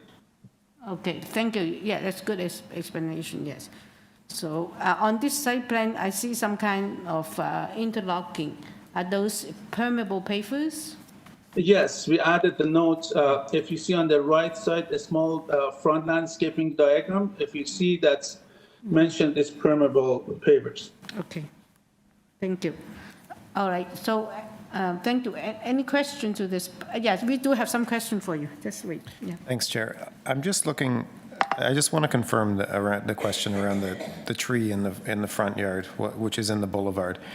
Are you seeing that as being removed? I mean, you're showing it in this revised site plan, and it looks like it has driveway all around it. Can you speak to that, please? Yes, so originally we requested and we sent the application to the forestry department for removal of this tree. And when we received the comments from them that they're rejecting and they don't want this tree to be removed, we came up with this idea that we can keep the existing driveway approach to the area that we have before the sidewalk area, and after the sidewalk we can curve that to get into our property. And the reason for it is that way we can ask from the forestry department for injury permit and not removing the tree. Okay, is that shown in any site plan? Just the colored site plan doesn't show that, it just shows a tree basically in a driveway. Right, so you're looking for, I didn't get the question. I'm just wondering if any material we have on file shows this revised kind of approach with having the next down approach from the street, preserving the tree, and then widening the driveway. I believe that we submitted the same site plan without the color. I believe we have sent that, but it's being sent really late because we got the forestry coming late, so that's why we sent it late. That's why they don't have it. So this one here, that was the original one that we revised. So it was the straight driveway going to the street, and then we got that revision. I believe that we sent that. Do you, does the staff have that copy or? Here you go. Yeah, This is- yeah, oh, that I think one this is without, the one yeah, I that saw the shows other the one color without again. colors, yeah, which, Yeah. Maybe do you have the dimension of that portion of the driveway that's within the public right-of-way from your property Oh, I line? can, if you want, I can measure it right now and give you the number. That's Yeah, not. that'd gonna be a helpful, problem. thank you. Yeah. Just give me 1 second because I have to open it on my Thank you. system here. And maybe if you can do two things at once. And another question about that driveway is, are you confident that it won't trigger any other variances? Because I know there's a number of there's a width. zoning issues about driveways and how wide they can be and how they come out of garages. So the zoning part, talking about the driveway width, we have the minimum for it into the private part, which is 5.2 meters for 2 cars. And the reason, generally, as you know, this street is there's no parking along the street, so that's why they want to have this 2-car garage and the 2 parking spot in front of their house. And as I talked to my client, they were okay with having one access to the property as long as they can get the approval. So I think if the committee, based on my understanding, if the committee approves even the original revised plan that we had, with condition to the forestry, then we can deal with the forestry department with changes that we have to do to the driveway. We don't have any problem with that. But the approach numbers, as you asked, it's 2.9 meters. So, I mean, what I mean is, they have to stay within that anyway, even if they draw it wider. If they do not have the variance, they have to stay within that. Yeah. Okay, thanks. Just to confirm, that's 2.9 meters width of the driveway that is north At of, the approach, yes. north of the sidewalk. Yes. Okay, thank you. And you know, that's the existing part. It's the existing driveway already. Okay, thanks. Any more questions? Yes, we still have more questions. Just wait. But what's the rationale for variance 9 about the entrance height? We had an application earlier where there was a concern about these ground floors that are very tall, and it wasn't in that case, but in this case it is. Yes. Can I ask the staff to bring up the presentation material that we sent to you guys before? And can we go to go down to the elevation pages? I think it should be the page 10 or 11. Yeah, right here. So if you're looking at this, the grade that we have, almost 80% of the grade that we have, it's on the higher part. And then as we get to the right side, which is the shared driveway with the neighbor, we have a drop in for, so making the established grade calculation 88 centimeters lower than the actual grade that we have. So if we're looking at the actual grade, if you're looking at this drawing, we are 1.21 meters from the grade, actual grade. But because of the established grade calculation, basically you don't see that established grade visual, but when you're standing in front of the built property or the built house, But because the established grade calculation is lower, so you get that number as 1.9 meters. Otherwise, if we're looking at the actual grade that we have right now, we're 1.21 meters above. Is there an area that you could draw my attention to that shows the 1.2 meters? Yes, if you can zoom in yeah, here you go. So if you go down, I think, you can see the garage slab. Excuse me, I think that maybe yes. if you bring up the east elevation, I think you see the drop easier. Yeah, so the east elevation shows the drop, yes, definitely. But that's what I'm saying. So if you see the garage level, from the garage level, we are 1.27 as it shows on the drawing. There, yeah, that one. Okay. Yeah, and even the wall height, the same issue that we have here, because the wall height that we are allowed to have is 9.5 meter, and because of that drop, we have a higher number. Staff, could you just zoom in a little more so that I can see that dimension? It's 0.88 drop. So. No, it's the front platform that I'm trying to look at. It's the front that is actually higher, the grade, and then it sort of drop at the back. I see. Yeah. I think the way that the question is coming up is the front elevation is going to answer that better than the east elevation. Can we have the front elevation so it shows? Just go one more up. Yeah, right here.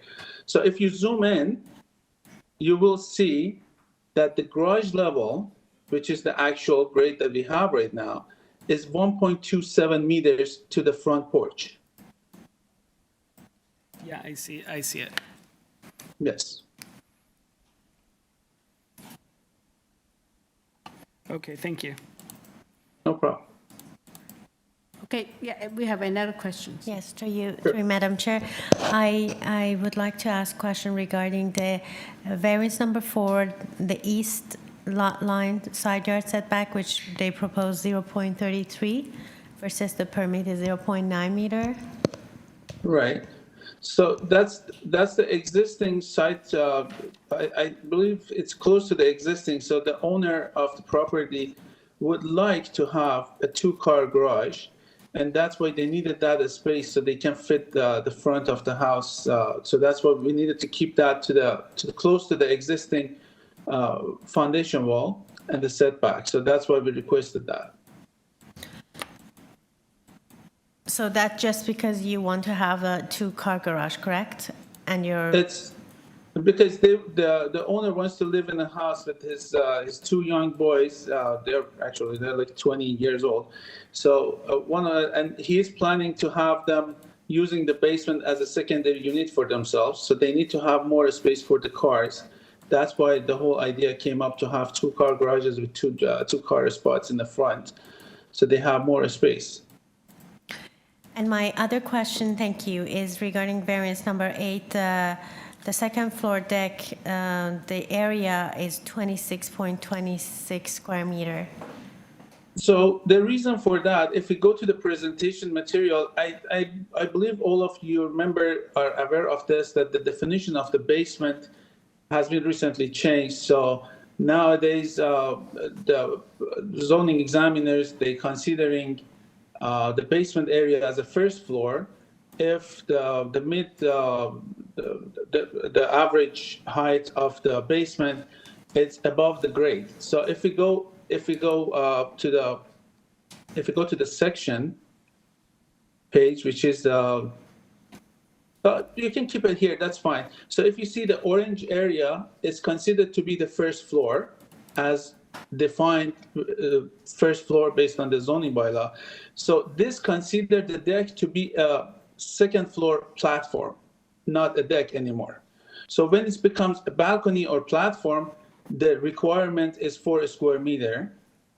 So basically it's a rear deck, but it's defined as a platform. So that's why that variance is triggered. But it's actually quite high, quite elevated. I think that it is a fair definition. It's not just a deck, it's a very elevated deck. Yeah, thank you. And yes, the reason I ask is regarding the privacy for both neighbors Yeah, on and also both the sides, size. east and west. We have added privacy screens to both sides after we talked to the planning department. Okay, So there's as you privacy. see, we have marked it on the drawings that it's going to have 2 privacy screens on one on each side, basically. Okay, thank you. What edge, the east-west? So, Both sides. east-west, right? Yeah, okay. All right, any more questions to this applicant? So, okay, we don't have any more questions. We are now in committee, yeah. I have concerns with this one. I don't, I'm not particularly a fan of, and you know, that's not even what matters. I'm not sure that this large 2-car garage is necessarily in keeping with how the official plan and zoning bylaws intend for these areas to be. And I think that is one of the reasons why these front platform height restrictions exist, is you're not supposed to have, you know, first floors that are so tall. And we're seeing more and more of these, and I know that we've approved a lot of them because it goes over a garage at grade, but I'm not sure that that really is the intention of the zoning. And it seems to me that the landscaping variances also relate to this desire to have a large integral two-car garage in a central neighborhood. So those are the challenges I have with it. And then where we were directed to see that the platform is 1.27 meters. The bylaw is 1.2 meters, so it still would require a variance even if that was the case. But when I was actually zooming in on that measurement, it was really from the garage floor slab, which it looks like is a little above grade. So I think even if we take that sort of measurement of the applicant, it's even a little more than 1.27. So, you know, given the various issues, I have trouble with this one. I'm not saying that it's completely out of bounds. There are definitely similar proposals that the committee has approved, and you can see that there are some nearby residences that are not dissimilar to what's being proposed. So that I also take note of that, but I just thought I would put it out there that these are the problems I have. Yes, no, that's good to get the discussion going. Yeah, actually, I have a little bit more trouble on the rear elevated deck than the front. It seems that it's quite extensive, the area, and also this is really like the second floor. It's not the grand deck. We can. There's a privacy, the fencing and all that. No, I agree with both of you. I mean, I do think it's probably a supportable application, but I agree with Phil that that wide driveway and garage, even though there's no variance explicitly for it, are impacting the desirability of this plan. But I do think the built form is generally fine. And generally in keeping with what's happening in the neighborhood. My biggest concern is just finding a way to preserve that tree that's in the right-of-way, and I'm not sure if we can so explicitly by a condition in terms of the approach width because it's in the right-of-way, but I'm just hopeful we can get some kind of condition, even if it's just a note to the record to that effect. Yeah, that's true. But the other two thing I do not. Because this is a very urban site, obviously, and it's a new build. Although they have increased the soft landscaping, I just find it difficult to not be able to really meet it. Because then it's in the compensation of having a double garage driveway in front of the house. It's and the entire hardscape. Although the boulevard has got the existing landscaping, but that is the boulevard part.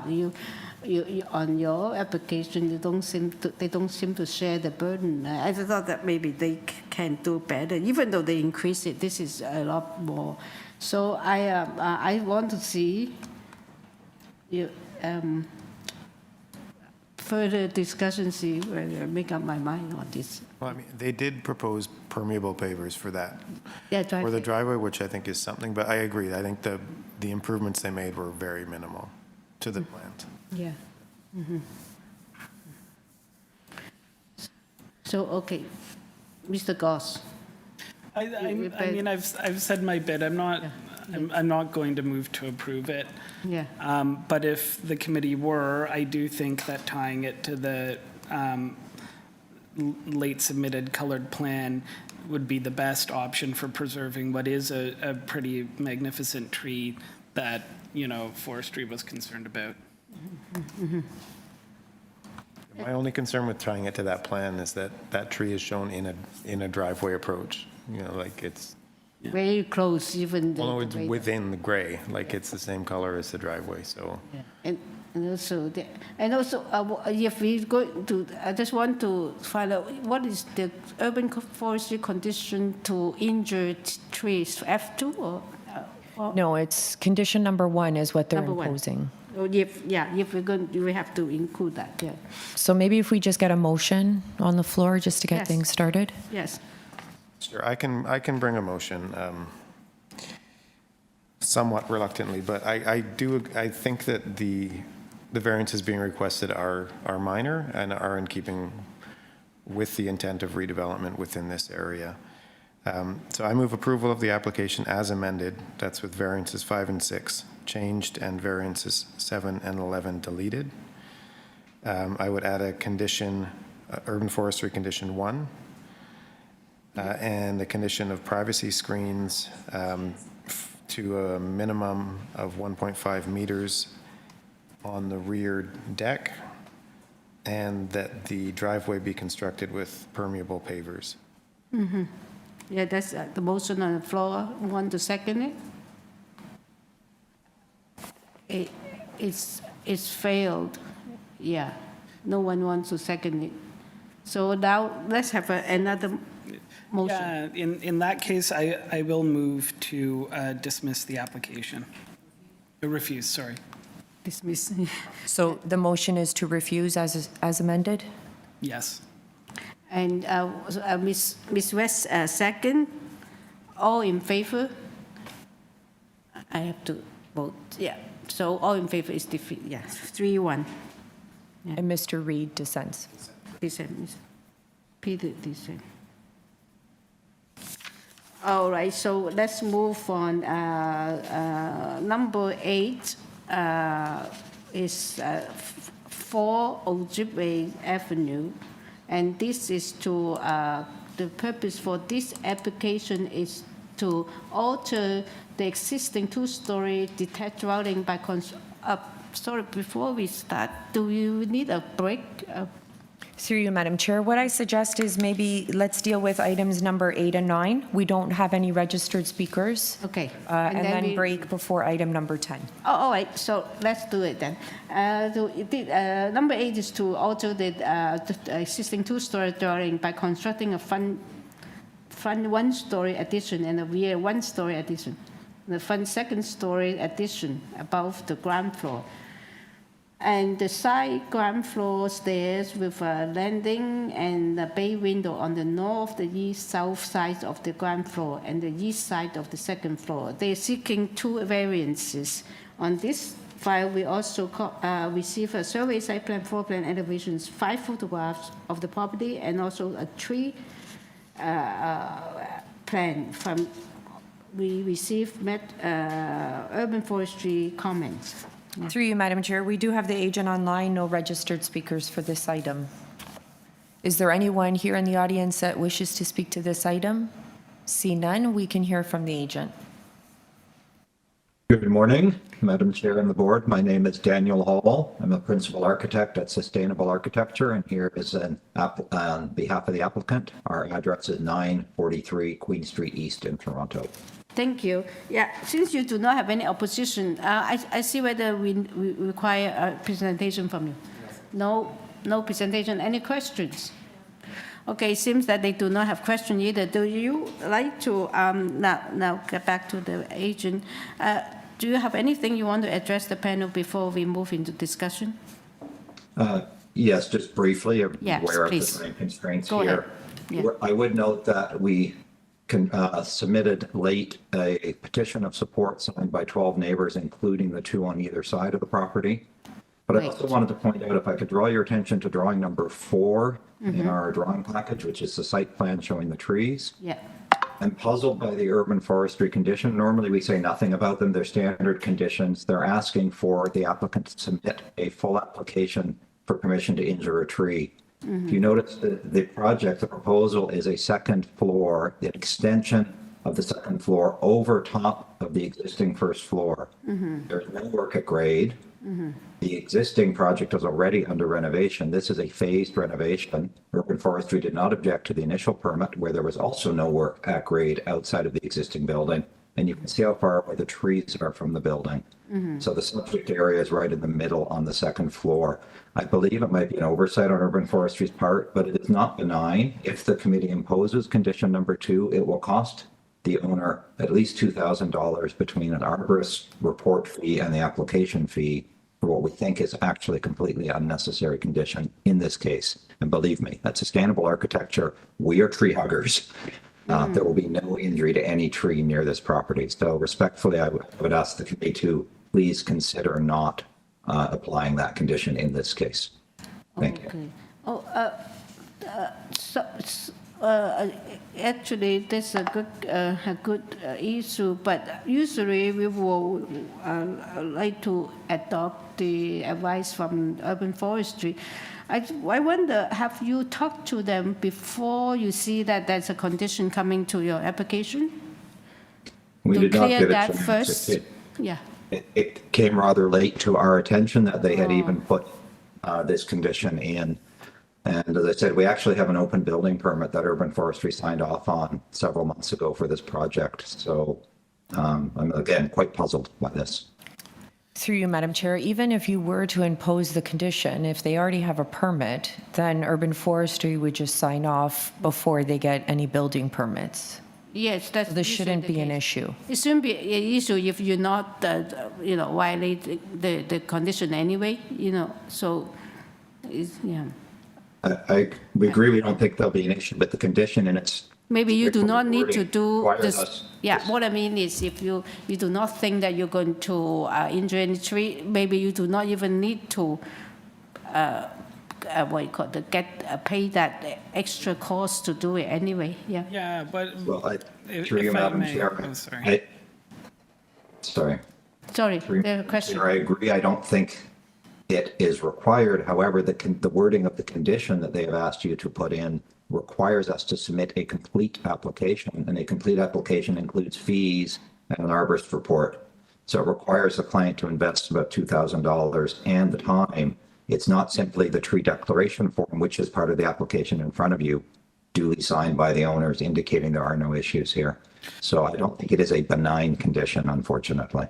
So I think it's an interesting point that you've raised, and I think it's fair to have raised it. I think as a committee, we'll be very hesitant to approve something without a condition that forestry has asked us to do.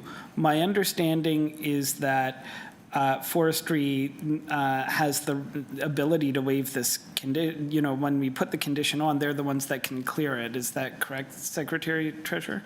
Through you, Madam Chair, yes, that's correct. Also be mindful that if the committee imposes conditions and the applicant doesn't agree with those conditions, they can appeal it. Yeah. The decision, right? So I guess my thought is you, I'm sure, have much more experience dealing with urban forestry from the end of an applicant than we members do. So if you're willing to, take that chance that the imposed condition is something that you could work through with urban forestry maybe before you incur the cost of an arborist report, then it's a good idea to proceed. But if you're concerned, there is an option to ask for a deferral. I'm usually the last one to suggest this, but if it's that much of a issue for your clients, you could ask for a deferral to work through it with urban forestry and come back. Yeah, that was actually my suggestion too. It seems that they missed a conversation because they said they received the condition quite late too. Yeah. Through you, Madam Chair, we are not interested in a deferral. But as I have spoken my piece about why we would ask you to consider not just rubber stamping this condition in this case, but we'll accept the outcome either way, of course. Okay, Peter. Just for clarity, so I understand this is a renovation that's ongoing, and you've just expanded the scope of that. So as a result of these variances that you're seeking, there's no foundational work and no expansion of footprints, right? That's just, this is going on an existing structure. Is that correct? Through you, Madam Chair, yes, that is correct. Thanks. Yes, so any more questions? Yeah, no. Okay. Now we're in a discussion. This is a tough. It's tough about the condition because I think that the applicant's agent is probably right that there's going to be nothing that this would do to affect the tree, but I'm not the expert. Urban forestry is. So.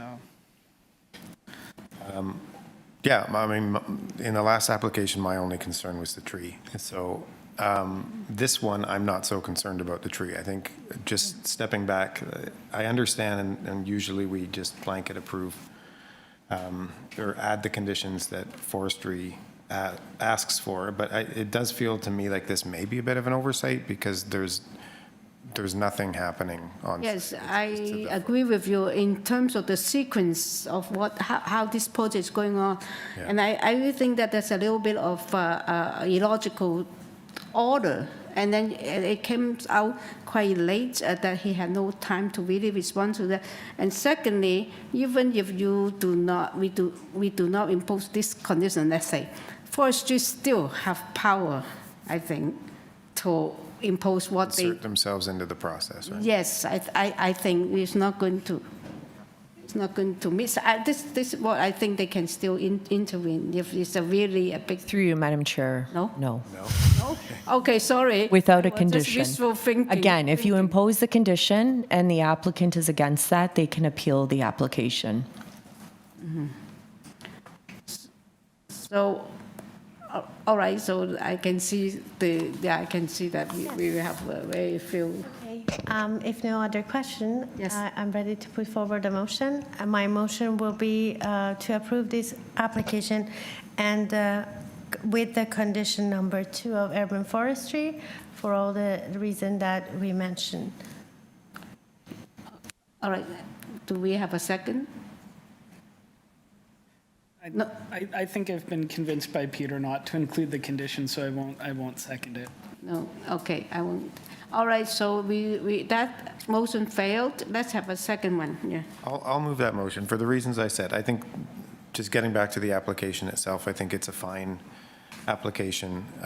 It's very benign. It's just filling in basically a deck space, and I don't see that there'll be any impact on any tree. I think the applicant made a good case in terms of explaining why not, that they already had clearance from urban forestry before, and there's zero foundational work associated with this. So I think it's reasonable, and I move approval of the application without condition.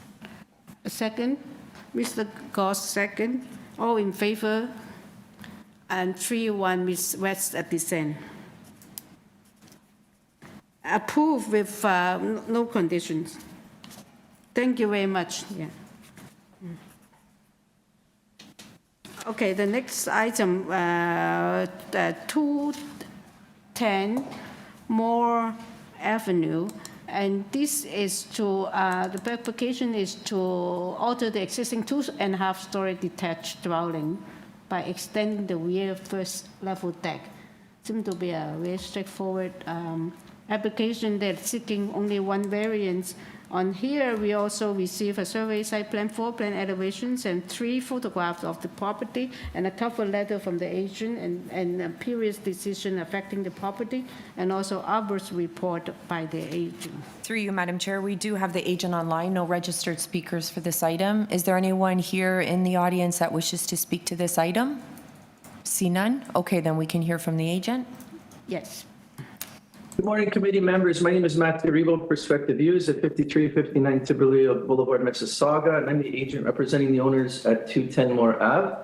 I got a brief explanation or presentation about it. If you wish, I can present. How brief it is? It's 1 minute? 2 minutes. 2 minutes? Yeah, 1 minute. Are you willing to listen to? I'll very quickly describe it. Yeah, the panel would like to hear the 2-minute presentation. Through you, Madam Chair. This is a very unique. Do the members need to hear the presentation? Are there questions? They do want to. Keep it as short as possible, even Will 30 do, seconds will do. would be enough. Okay, let's go ahead. We are timing you. Thank you. Let's go. This is a very unique development, and there's a Passio decision that legalized this lot as well as all the surrounding lots in this development when they were created. We have had conversations with planning staff to ensure that everyone fully understood these lots. I would like to point out that we are only seeking a single variance, proposing to make the existing deck a little larger to make it much more functional for the owners to enjoy an outdoor dining set, as well as add the stairs to access the grade instead of having to go through the dwelling as it currently is. There is plenty of vegetation and foliage providing privacy to neighbors with very similar developed lots. And we don't believe that we would create any negative impact to neighboring properties. Although we do not have written support from the neighbors, the owner has assured us that they are in support and have no concerns or objections, and the absence of planning staff comments would imply that they have no issue and support our application as well. We're confident, as well as planning staff, that the requested variance meet the intent of the official plan. Intent of the bylaws is very suitable for the neighborhood and is very minor in nature, therefore meeting all 4 tests of the Planning Act. Any questions? Thank You're welcome. you. Thank you very much. Any questions? So we do not have any more questions. Thank you for the presentation. It was very good. We are in committee now. Okay, thank you. It seemed to be straightforward. Yeah. Okay, Ms. West, yes. Yes, if there's no other question from my colleague, this is a very straightforward application with 1 variance. Therefore, I would like to put forward a motion to approve this application with no condition. With no condition. If anyone wants second, Mr. Reid? Sure. Yeah, all in favor with no condition? Unanimously approved. Thank you very much. Are we taking a break now? Through you, Madam Chair, yes. We'll take a 10-minute break, and then we'll hear item number 10. Okay, thank you. We turn.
get back to you. Yeah, he's gonna be back.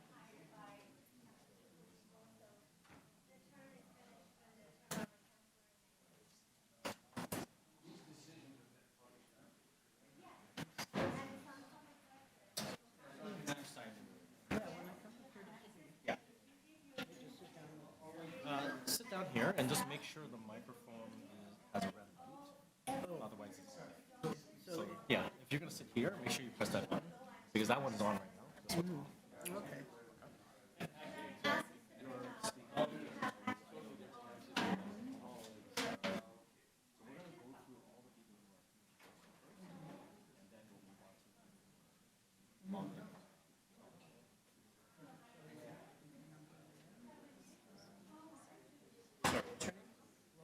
Lori, okay, so you're going to be first. This person's not speaking. Yeah, and then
looking for me? Hi, I'm Duby. I'm for number 18, Duby. Number 18. Okay. I think I will know this. 37 days. Okay, Yeah. perfect. I'll put you down right now. Okay, thank you. So you didn't register in advance, right? I spoke to you. You're Stephen, right?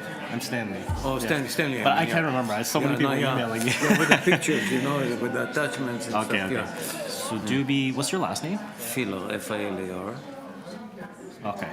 And you're 58 Claxton? Yes. Yeah. Okay. And you're speaking in opposition? In opposition, Okay, yeah. opposition. And I have Okay. as well a letter listed and pictures and stuff. And Okay. All right. So just wait for your turn and we'll call you. okay. It's that's going to take probably another hour or something, right? More or less, yeah. We're only on item 10 right now. Yeah. I'm last speakers. Yeah. Okay.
Yeah, we're, let's, okay.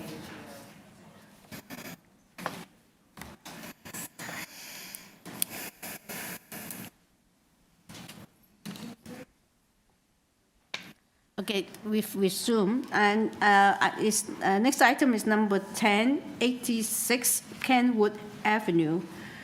This is to construct a new three-story detached dwelling, which is going to be a fourplex, and with a front covered porch and a rear floor deck, and with rear and front balconies on the first, second, and third floor, and also to construct a two-story cantilever auxiliary building, which will contain a laneway suite. There will be 5 residential dwelling in this lot, 4 in the main house and 1 in the auxiliary building. And they, oops, sorry, I got, sorry.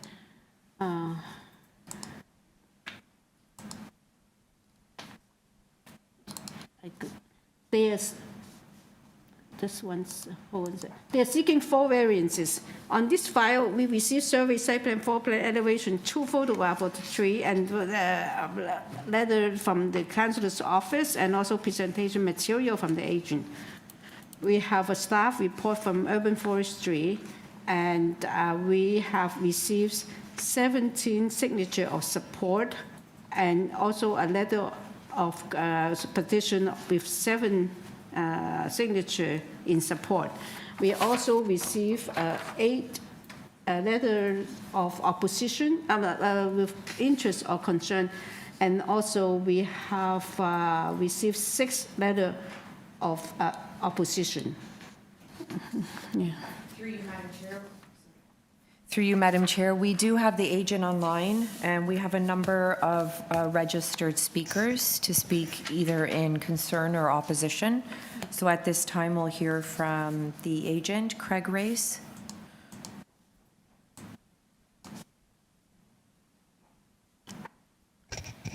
Craig, you've been unmuted. Good day. Hello. Yes, Mr. Race. Yeah. Can I just first last name and on your address, please? Yeah. Okay. Craig Race, 100 Lombard Street.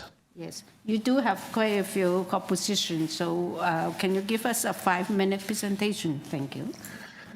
Certainly, thank you. The proposal before you is for a fourplex with a laneway suite. It seeks to replace an existing home on the site. Next page, please. The site is located near Bathurst and St. Clair, a 10-minute walk to a subway station and dedicated streetcar line. Although it is adjacent to an apartment zone, the site is actually within the residential multiple zone category. Next page, please. Looking at the site, the proposal follows the multiplex bylaws in terms of its height, depth, and other form factors. But of critical importance is understanding how we came to this building shape and this list of variances. Next page, please. The building size and shape you're seeing could have proceeded directly to permit fully as of right if 50% of the walls of the existing home were maintained. However, pursuing a fully new construction approach will reduce the amount of surgery required to maintain portions of the existing building, which are of low quality.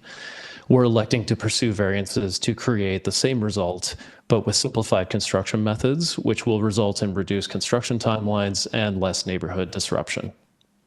Regardless of today's outcome, a building of this exact size and configuration will be constructed here.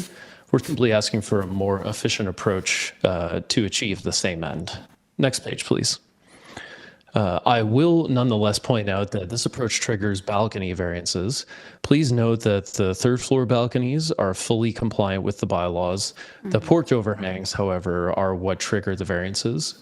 We're pursuing these because the resulting form is more fitting with the street character and does not create any privacy impacts above an as-of-right condition. Next page, please.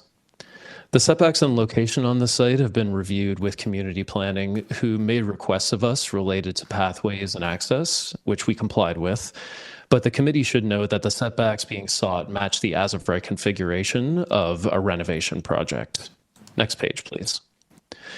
In addition to our outreach to the local councillor and community planning, both of whom have submitted written correspondence supporting the application, the owners have performed extensive outreach to the neighbors, as indicated here. And the final page, please. Just to conclude, this application simply asks the question, is it better to execute this project as a renovation that will result in longer construction timelines and disruption, or grant minor variances for an identical outcome that will collectively benefit all by simplifying the work needed to execute this much-needed rental housing? Thank you, Madam Chair and committee members. Please to answer questions or wait to respond to the other comments. Thank you. We will hold our question to you. Let's listen to the opposition, and then you can respond to their concerns first. Okay, thank you. Through you, Madam Chair, we will hear from Grace O'Brien.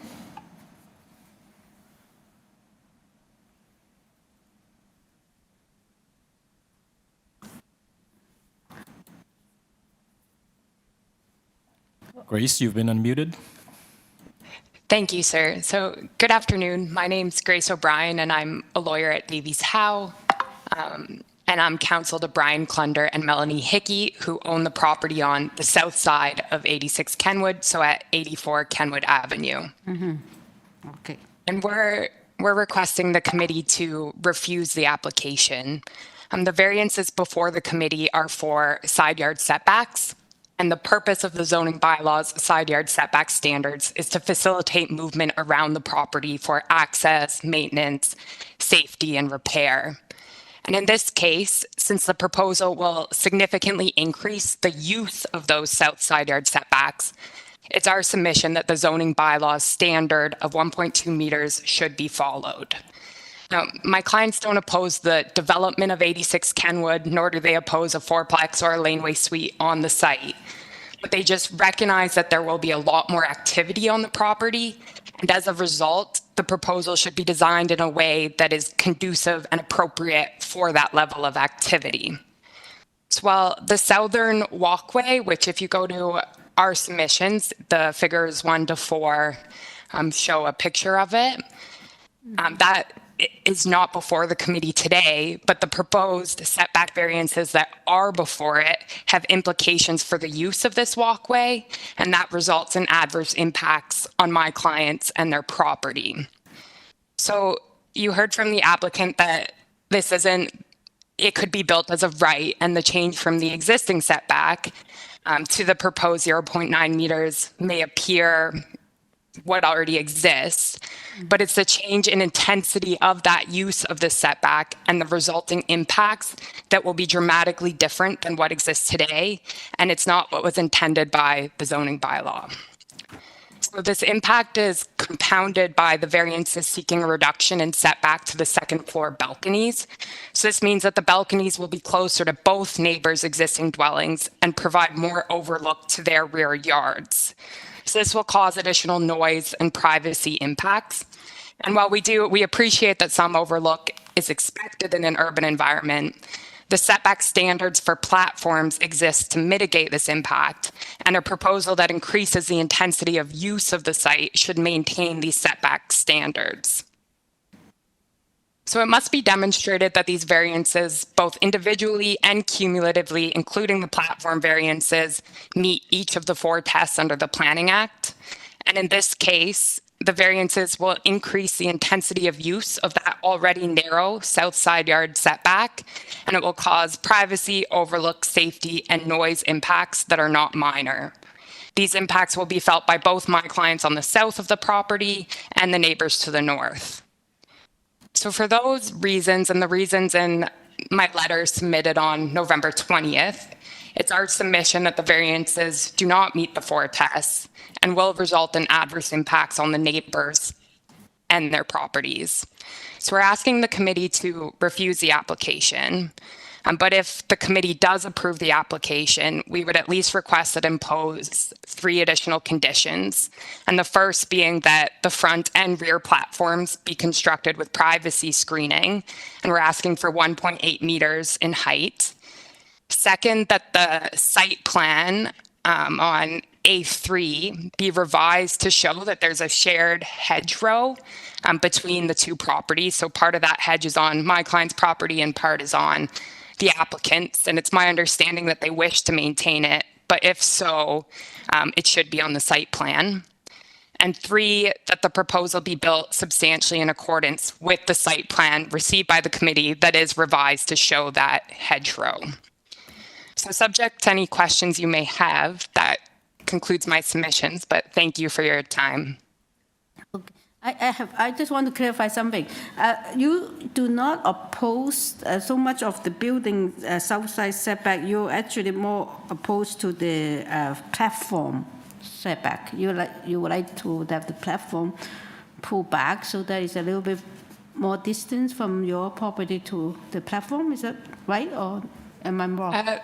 Not quite. So we are opposed and would like the platforms pulled back so there's more distance, but we're also opposed to the side yard setback and think that it should be 1.2 meters just because that setback is going to be used by more people and it's going to have more use. And we think that it needs to be wider to accommodate this use as is contemplated by the zoning bylaw.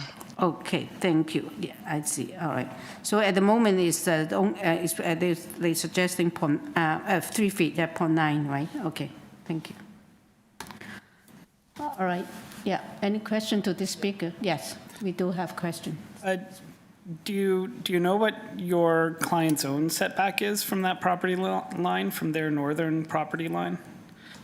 From the northern property line, I believe it's around 0.15 to 0.2. So it's very, very narrow. Yeah. So most of the setback they're relying on is on their neighbor's property, even as is? Yes, correct. So what windows do they have on that north side? On the north side, they have a second-story window. Do you know what room it's from? Is it a bedroom or a washroom or a hallway? Not sure. I'm not sure. And so it seems like the main concern that your clients have, if I understand it, is that the anticipated increased use of the setback area for people going to residences at the rear is going to impact them more. But other than simply stating that increased use will impact them more, can you kind of explain to me why you think that will impact them? Yes, thanks for your question. And so because it's going to be used more in a narrower area, there'll be more kind of noise and issues with bringing in strollers or maintenance, things like that. And it's just going to be the increased use and activity in that area isn't conducive to this extra use that it's getting. Okay, but at ground level, your client's home is just a solid masonry wall. Right, but it's more there, so they do share part of that walkway, and it's kind of an increase in safety concerns, and they're also looking for a better solution for the residents of that area, and that it's not as accessible because of the small width. And it's just closer to their dwelling all in all. And when the residents do pass by, they'll be closer to their rear yard as they go by. Okay, yeah, I was just trying to understand what that was about. Okay, actually, thanks. Yeah, it's a fair question. And also, following up Philip's question, I actually have the same question. The question is that your property line is very, very close to this your building is very close to your property line on the north. Is there an existing fence there, or you actually will just walk on their property now? You said that you share this walkway. They don't, I'm not sure whether they use the walkway, but the property line does go in between the walkway. I know there's a chain link fence from the rear yard, and then the hedgerow goes onto that chain link fence. Yeah. Because it says on the survey, it seems that there's a fence dividing those two properties, right? Your numbers 84. It seems that the fence is close, it's almost in line with your building. It means that if you use the walkway, you're actually walking on their property and come back to your property, right? Is that? I don't believe they use the walkway. Oh, they don't use, I thought that you said you share the walkway, that's all. So the property lines share, so maybe it shouldn't be called a walkway, the setback area, it goes over their property line, but they don't use the walkway. It's my understanding. Oh, your client don't use the walkway. Okay, I understand. Yes. Yeah. No, all right. Thank you. Yeah. Any more questions to this speaker? And next speaker, do we have more? Yes, through you, Madam Chair. So those that are here in person that wish to speak to this item one by one, you can come up to the podium.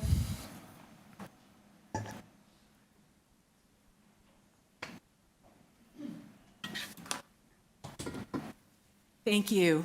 My name is Adrian Galway. I live at 82 Kenwood Avenue with my husband and 2 daughters, 2 doors to the south of this property. Like all of the neighbors who have written letters, I want to be clear that I'm not opposed to densification. I support the building of a multiplex at 86 Kenwood. However, the requested variances, while technically considered minor under the legislation, in reality have a major impact on the surrounding neighbors and the residents of the property itself. These variances enable the construction of a footprint that is simply too big to be accommodated on a lot of this size. Essentially, the requested variances for side setback position the multiplex only 17 centimeters from the property line to the north and only 90 centimeters to the south. A different design for this building could still allow for a fourplex and a laneway house, but not result in the numerous negative impacts that I will outline. Bylaws exist to ensure safety for residents of the property in question and the surrounding neighbors. Requiring the footprint of a building to fit within the bylaws governing that property ensures that the building is appropriate to the size of the lot. In this case, the requested variances are being leveraged to build a fourplex not suitable to the size of the lot. In order to accommodate the proposed design of a building of this width, and this is really key to understanding this, access to the 4 units cannot be accommodated through the front door. As a result, the only access to the 2 rear units will be down that narrow 90-centimeter pathway. The present setback of 83 centimeters has never been used for access, and the garbage bins barely fit in this space. This is not a shared walkway in any sense. Allowing the fourplex to be built so close to the property lines has several negative impacts. Ice and snow collects between our houses. Every winter, our front yards become mountains of snow as there's literally nowhere to put it. Because there will be so little room for snow placement at 86 and the narrowness of the proposed path, I'm very worried about access to the property in case of fire. Part of the reason side law setbacks exist is to mitigate fire risk. Presently, there is 1 kitchen on the property, but with 5 kitchens, 5 laundry facilities, etc., it's even more important to ensure adequate setback from adjacent properties. I personally was in a house fire in 1993. I know how quickly fire can spread. In our case, our window shattered, but there was sufficient setback that the neighbor next to us was not impacted. The 90-centimeter path is the only access to the rear units, providing significant risk and access issues for emergency services. It is also very important to emphasize that access from the rear laneway is not a viable option.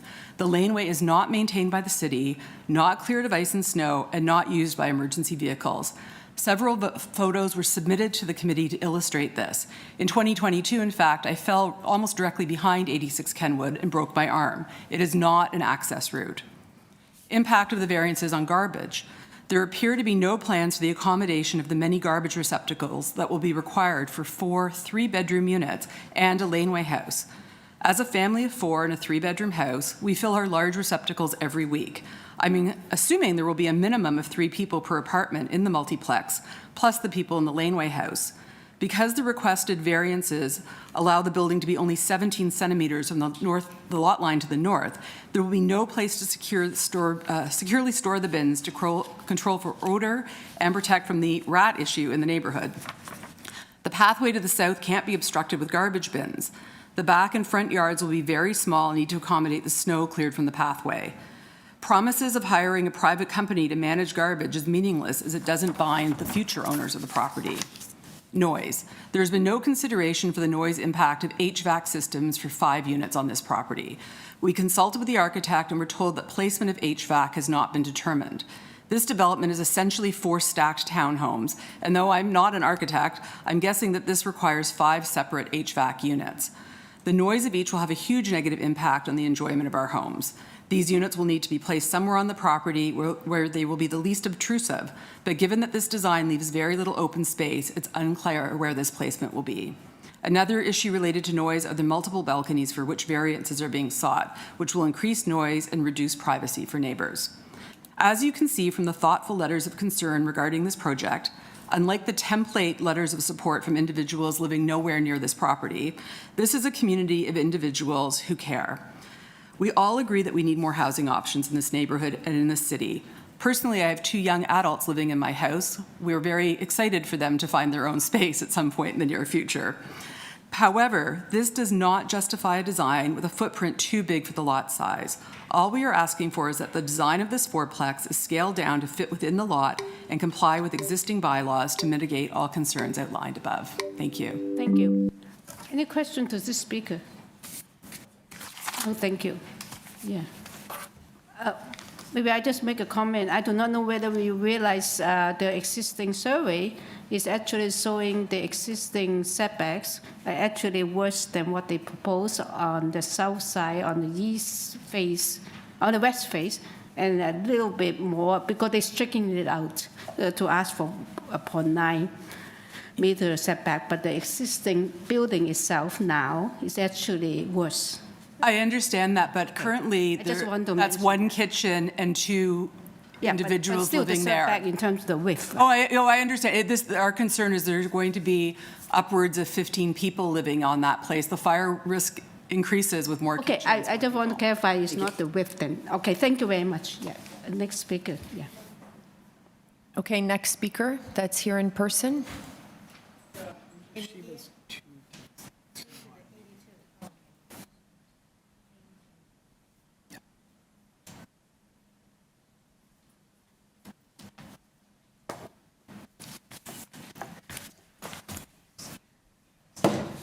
Hello, I am Gloria Willer. I live at 88 Kenwood, so I'm at the house to the north of 86 Kenwood.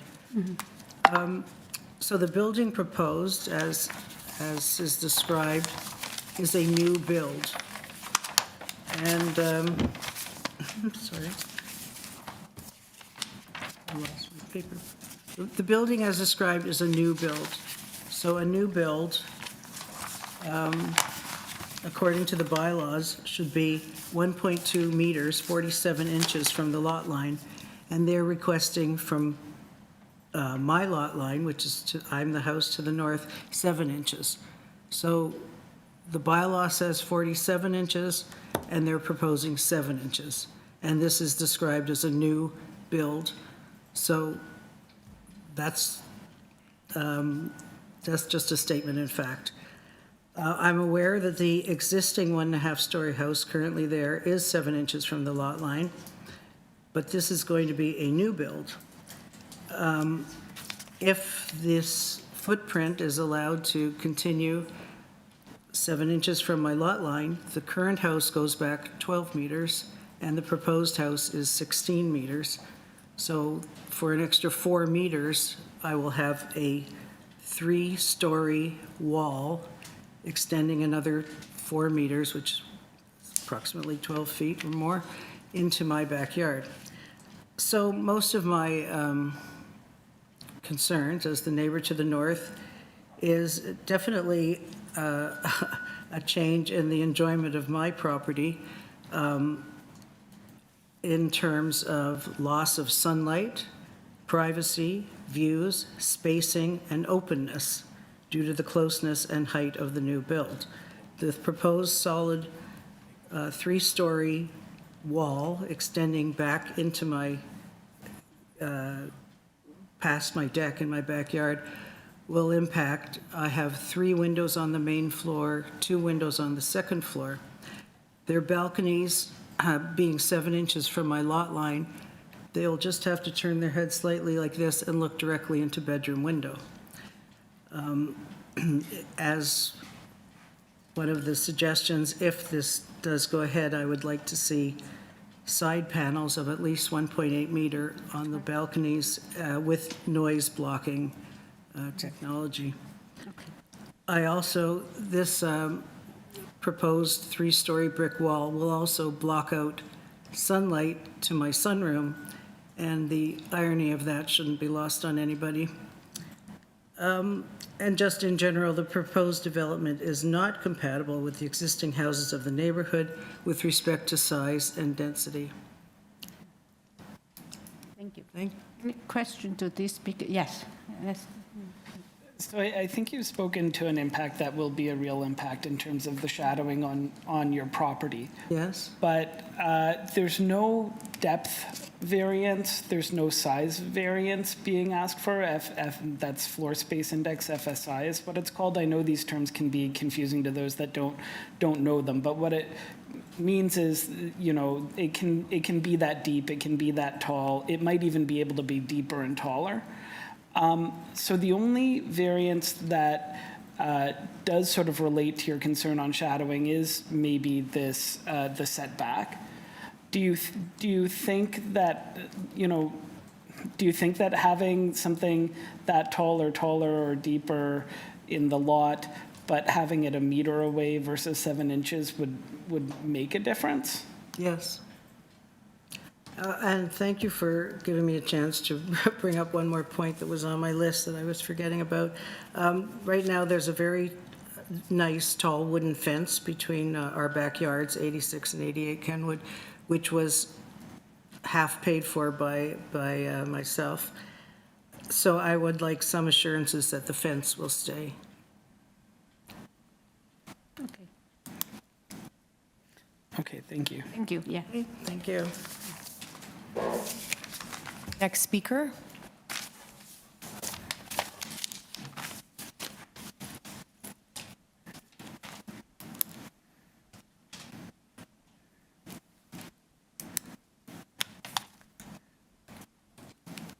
Thank you, Chairman and Committee. My name is Lily Zendel.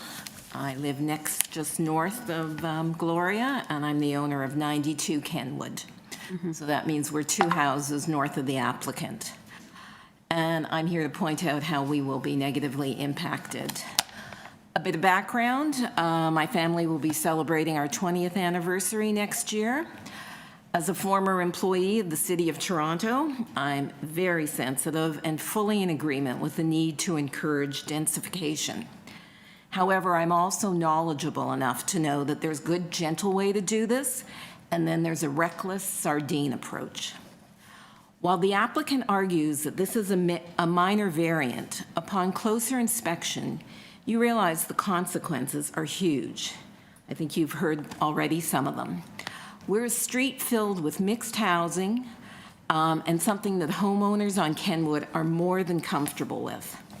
However, unlike most of the duplexes and triplexes on the street, I fear that this application is less about building affordable housing, but rather extracting as much profit from a small plot in order to make the math work for investors. In fact, I think it can be argued as to whether this is really about housing relief or simply creating another crisis. Speaking to my neighbors on the street, and I have a dog, so I spend a lot of time on the streets, these types of development only increase their fears. They incentivize developers to buy up surrounding properties and kick out low rental, which we do have a lot of on our street, in the guise of saying, we're building more housing. If I can quote Toronto Councillor Perks, fourplexes will never create affordable housing, and government efforts should be going into strategies that really do. Otherwise, what we have are investors wreaking havoc in the housing market. Excuse me, can I interrupt a little bit here? I just like to remind you that your comment, can you sort of confine it to the application? And I appreciate about the councillor's comment and all that, but then maybe we should just look into the application and restrict your comment on those, what they are asking for. Fourplex is allowed on this property, by the way. Thank you. Okay. Simply, I'm not going to go over what's already being said, but it's too large. This fourplex, nobody's arguing with. We're just saying that it's too large to accommodate access to all 4 units through the front door. Currently, next door to me, just north of me, we do have a duplex, and it's one of the rare ones where it's actually not on top of one another, it's one behind the other. So I'm really familiar with the space. I went yesterday, and here's what it is. Our neighbors to the north, their pathway is a side entrance in 2 sections. The narrow section is 42 inches for the first 19 feet from the sidewalk, but it critically increases to a setback of 114 for an additional 17 feet before the entrance to their unit. The space is filled, and it's used to accommodate 2 garbage bins, 2 recycling bins, 2 green bins, and a stroller. It is impossible to imagine any side door entrance functioning without this additional width. I'm sure the planning department would agree that as planning rules change, there's no possibility for zoning to work 100% in the way it was intended for every single lot. Everyone is stumbling along, trying to figure out what are the cracks. It's an itinerant project, and the city is clearly learning trial by error. If I can respectfully say, I think the City of Toronto, having worked for it, we have bylaws in place that govern critical issues such as setback, precisely to avoid the negative impacts that I've outlined above. Thank you. Any question to the speaker? No, thank you very much. Yeah, we're ready for the next one. Next speaker.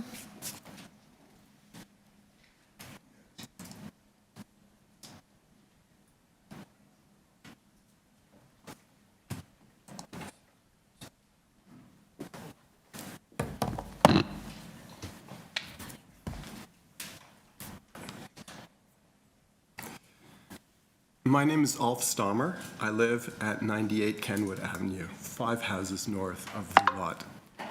While I have numerous concerns about the proposal, which are noted in our submission, my biggest concern is the access to the 2 west-facing units, perhaps 3 if you count the laneway house, is severely restricted. When I became a professional engineer, I took an oath that public safety is paramount. As a design engineer, I know that safety starts with design, and working in the nuclear industry, I understand safety. In my opinion, a design that provides primary access for 8 to 12 or more people to their rental units via a long, narrow walkway, only 3/4 the width stipulated in the bylaws, is seriously flawed, an accident waiting to happen. The underlying issue is a drastic change in the use of the lot. Moving from a small 1-bedroom home to a 15-bedroom, 2-building multiplex, that rules and bylaws governing this kind of change of use may not yet be established or in place. A cube van could never be licensed as a minibus by simply adding chairs in the back. This is identical to what this application proposes. Rules and bylaws governing multiplexes are created for this exact reason. Surely they would apply if the lot was vacant. Why shouldn't they now? After all, the intended use of the lot is changing significantly. The only access to the rear units is through a long, narrow pathway. Think about the residents with groceries, bicycles, strollers, and on moving days, furniture, appliances, and belongings, not to mention the 15 waste bins. To ensure safe access in the winter, snow and ice must be cleared from these pathways, from the waste bins, and from the woefully inadequate bicycle parking. 2 spaces for a 15-bedroom multiplex. This access is too narrow, and the open space is too small for the winter snow to ensure safety.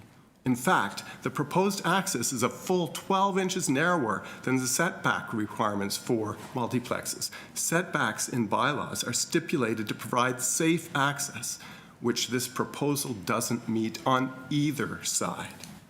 What happens if the inevitable winter snow isn't cleared and turns into ice because there's nowhere to put it? What happens when the already narrow path becomes narrower? What happens when the residents can't safely access their units? And what happens if, heaven forbid, someone should fall and get injured as a result? Who is to blame? Remember, safety starts with good design. Minimizing or overruling bylaws has far-reaching consequences, consequences that will outlive everyone in this room today. This multiplex could readily still be around in 100 years. After all, my home is 100 years old. Appropriate measures required to address issues like waste management, transportation, e-bike parking and storage, snow removal, open space, and noise may not even currently be in place. I take my engineering oath seriously. I ask that the Committee of Adjustment does the same. I am intimately familiar with Kenwood Avenue. I have experienced many weather events over the past 27 years that I've lived there. My walkway is 34 inches wide, 1 inch narrower than the one in the proposal. However, it's a full 20 feet shorter. For 25 years, I've been riding my bicycle to work. I avoid taking my bike through my walkway at all costs because it's simply too narrow for me and my bicycle to pass through. Additionally, approximately every other year, the snow we receive is significant enough for me to stop clearing it in the walkway because I simply run out of space to put it in my yard. The impact of these issues on my family is minimal, as the primary access to our home is at the front, and we can also access the back via the laneway. This is just not the case in this proposal. Think of the people who will be living in these rear units for a long time. Think of their safety. Think of how we are moving to electric vehicles and the potential fire hazards that e-bikes and e-scooters pose. These are all things that we need to consider over the long term and not just today. Thank you. Yeah, your 5 minutes up. Thank you. You just, yeah, it's quite right. Yes, any question? Yes, please, yes. Your presentation leads me to believe that you haven't considered that there is also rear laneway access and that it's wider than the front walkway. Had you noticed that? Oh, absolutely. The rear access is 90 centimeters. I see 1.1 meters. No, it's 90 centimeters, as far as I saw on the drawings. Okay, thank you. To that point, I think it was previously mentioned that the alleyway is not plowed, and it is, and quite frankly, just shoveling the space in front of the laneway house typically obscures access in the back. Thank you. Yeah. Thank you. Any more questions? No? Okay, so thank you. Thank you for coming. Yeah. Next speaker, please.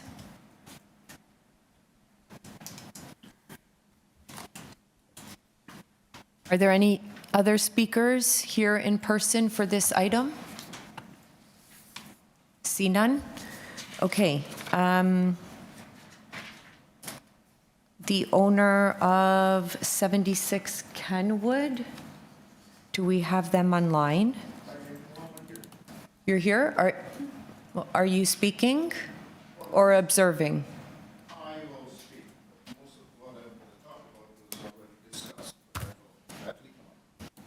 Oh, we appreciate if you do not repeat what they say if they already addressed them. Just give us your concern. Yeah. A couple of things that I like. Yeah, exactly. Yeah. Okay. Yeah. Just give us some fresh My name is David points. Yeah. I live at 76 Kenwood Avenue, and I've been there for 45 years. As I said, most of the stuff has been brought up. I am not against the fourplex building. I have an issue with the size of the building that we're going to put on the size of the lot. Mm-hmm. That building will be a humongous building which is going to block off the views of the north and the south side. Now, something that was not brought up here, there's a major safety issue in that laneway, not only because of snow. Emergency vehicles could only access that laneway from the south side. The north side is too narrow for a fire engine to get through, or a wide vehicle, delivery vans or anything, cannot go through the laneway at the north side. Vehicles have to back up into the laneway and then back out. So if there's an emergency, a fire, and we've had some in the laneway in the past because I've been there a long time, by the time the fire engine got there, the garages were all burned down. Cars were destroyed. They cannot access the laneway that fast. Now, you put in a building right in the laneway. How are we taking into consideration how this is going to be serviced? How are they going to get the service vehicles there? Or an ambulance rushing through the laneway to go pick up somebody in the back there? The snow issue that everybody talked about here, there is nowhere to put snow. We all go out in the back there with shovels and try to open up a space to get our vehicles out of the garage. The city's not taking the snow away, and it turns into ice. As Adriana pointed out, she fell and broke her arm there. It is dangerous in the back there, and you put in people to live in the laneway there and put in a building there. You need to take that into consideration. The setbacks that you're talking about there, it is not minor. That is major setbacks we're talking about there to go build that building there. Nothing on the street there compares to what is going up there. Currently, we have 11 triplexes in that one block between Maple and Louis. There's 11 triplex buildings there. Plus, there is a 4-story apartment building. There is no parking on the street because the city allows zone parking. Everybody on Vaughan Road with all the high-rise buildings that they're building there right now, all the vehicles are coming to the side roads to park there. People that's paying the $300 a year for parking in the street cannot get a parking spot in front of the building or on the street. You have to go to different streets. You're living there, you're paying for it, and you can't park there. Now you're putting up 5 more apartments, which could potentially have, let's say each apartment have 2 or 3 cars. How many more vehicles are you putting on the street? Where are they going to park these vehicles? There is no parking allowance made for that building. Where are the residents going to park? The sidewalks that we're talking about? On garbage day, you can't even walk down the sidewalks. There is people with disabilities that can't even go down the walkway because of all the garbage bins. No, you're going to add a potential of maybe another 10 to 15 more bins on the sidewalk. You can't keep it in the front yard because they're not going to pick it up. You can't put it in the park because the garbage trucks can't go in the back. You can't have a private contractor picking it up at the back. They can't get through the laneway. You can get through one side, you can't get through the other. Now, when they're going to be building doing the construction there, as we had in the past, there's only one way the heavy equipment could enter that laneway. It's through the south side. And they destroy everything that they drive over. I had the experience. All my concrete was all destroyed with the caterpillars going there for excavating in the back there. And the heavy dump trucks just break up all the concrete. You could only enter it from one way. And when the trucks are there, you can't even access your own property, your garages or anything. I don't know if anybody looked at what the impact is going to happen to the neighborhood, even during construction and after construction. Thank you. Yeah, your 5 minutes is up. Let me check whether they have questions for you. Okay. No more questions? No questions? Okay, thank you very much. Yeah. We can have the next speaker. Okay.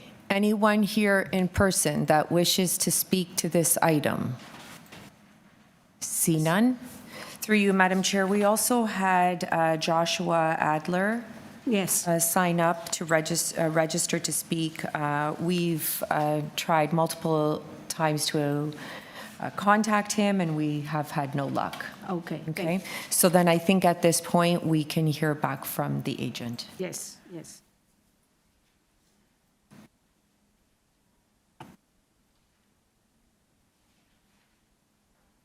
Hello, I'm back. All right. So you hear all the issues, right? But you can just please address to those issues first. And Certainly. yes.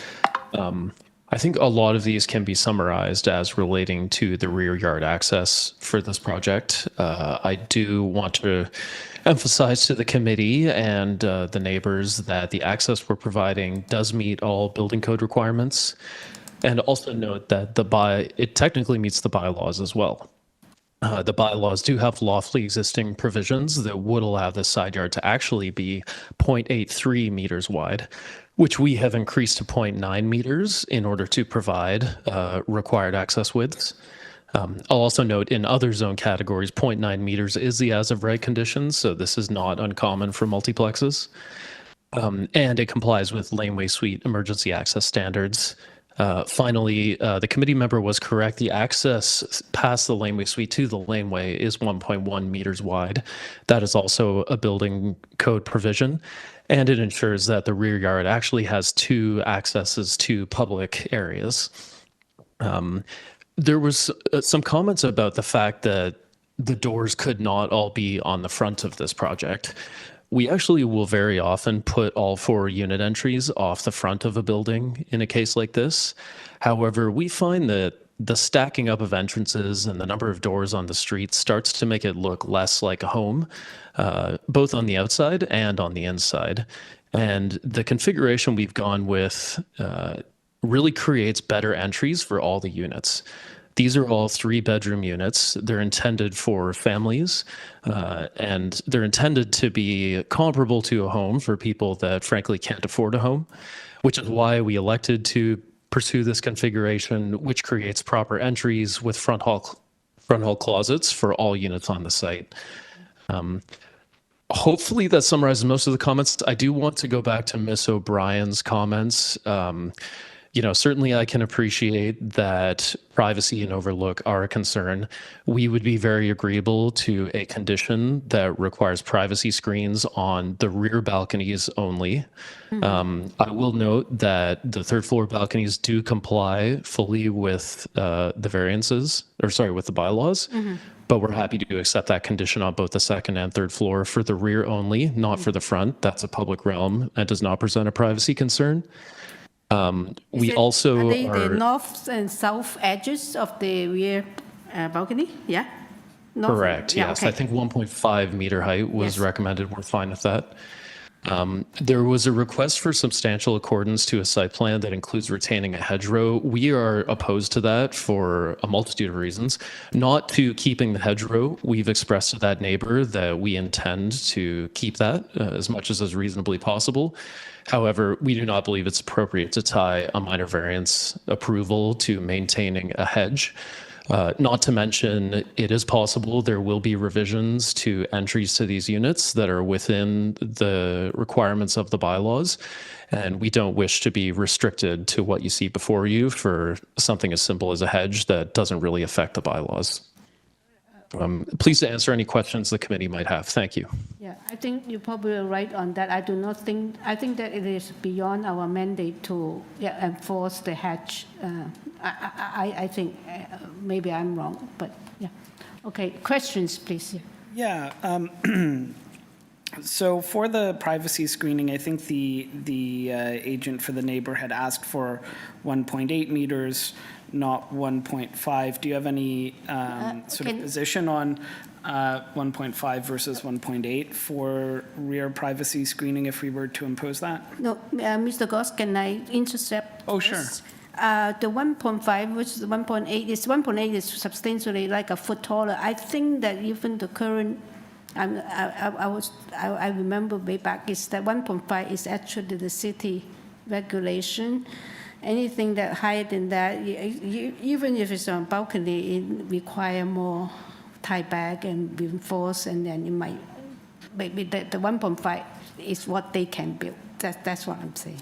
Okay, yeah, no, I don't necessarily, I think that's well taken, but just because what the other agent had asked for was 1.8, and what he's saying is 1.5, I just he just want to give him a chance to respond. correct himself on the record and give his position. And in committee, we can sort of discuss your knowledge. Yeah, We are accepting of either of those standards. okay, thank you. Yeah. And I have another question. So the neighbor that I think had an interesting point about the impact is the neighbor directly to the north and the shadowing. Could you maybe address your thoughts on that? Certainly. In terms of shadowing, as I've mentioned, this is compliant with the bylaws and fulfills the direction of council and the official plan and all of the EHON efforts that have gone into creating opportunities for housing like this to exist. We are less than the required depth for a multiplex here, so I actually think our shadow impact is less than the bylaws would theoretically permit, even considering the existing north setback.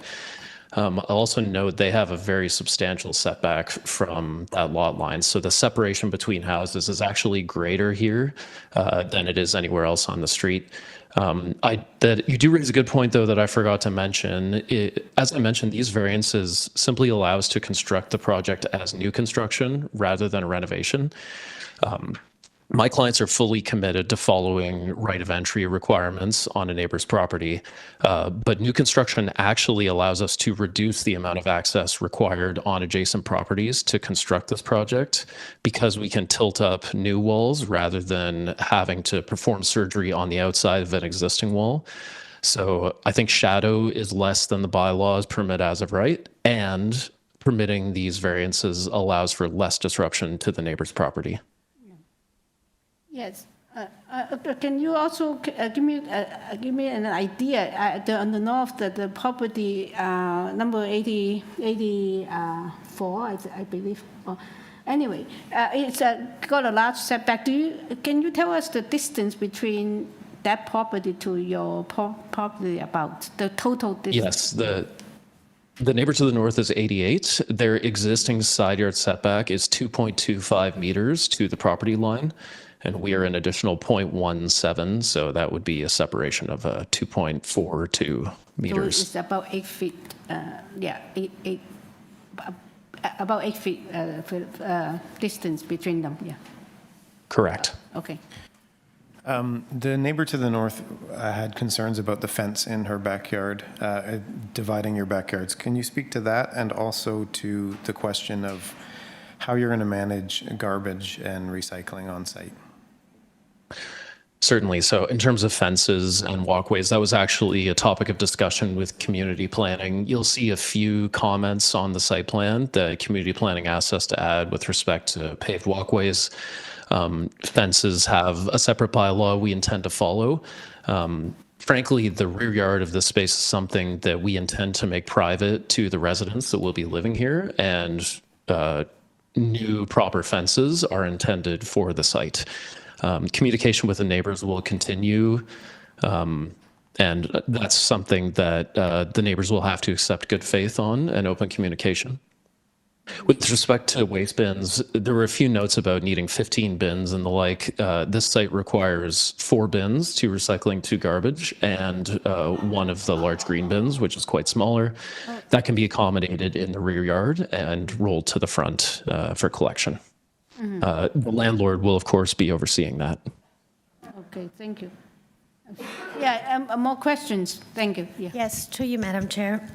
I listened carefully to all the neighbors that presented, and I read their submission, and I also listened to your presentation.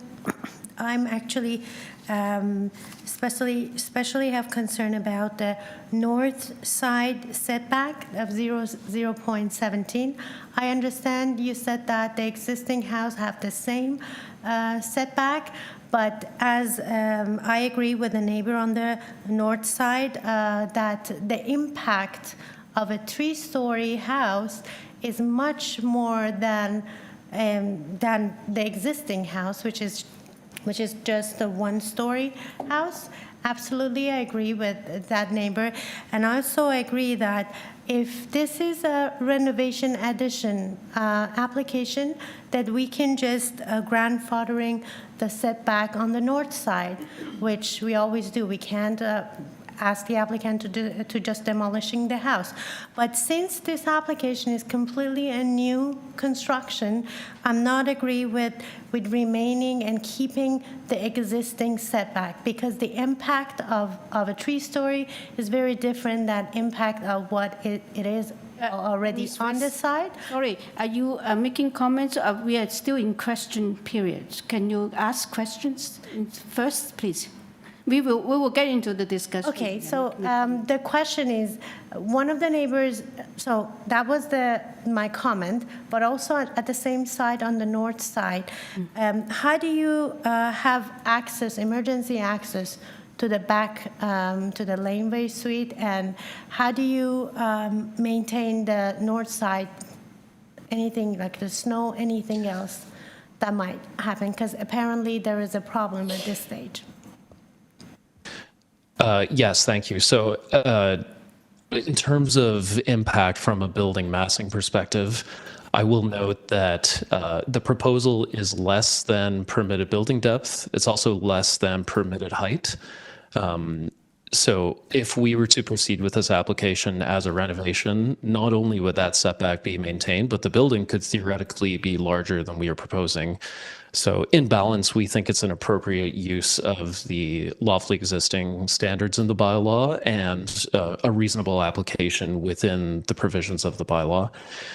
In terms of maintenance of the strip of land to the north, that is something that would have to be paved and adequately graded per City of Toronto building standards.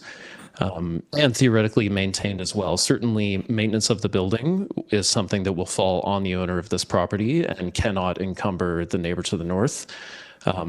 If there are specific provisions the neighbor is interested in, we will certainly be interested in working with them to ensure an amicable outcome. But ultimately, that's something that will have to happen between the owners.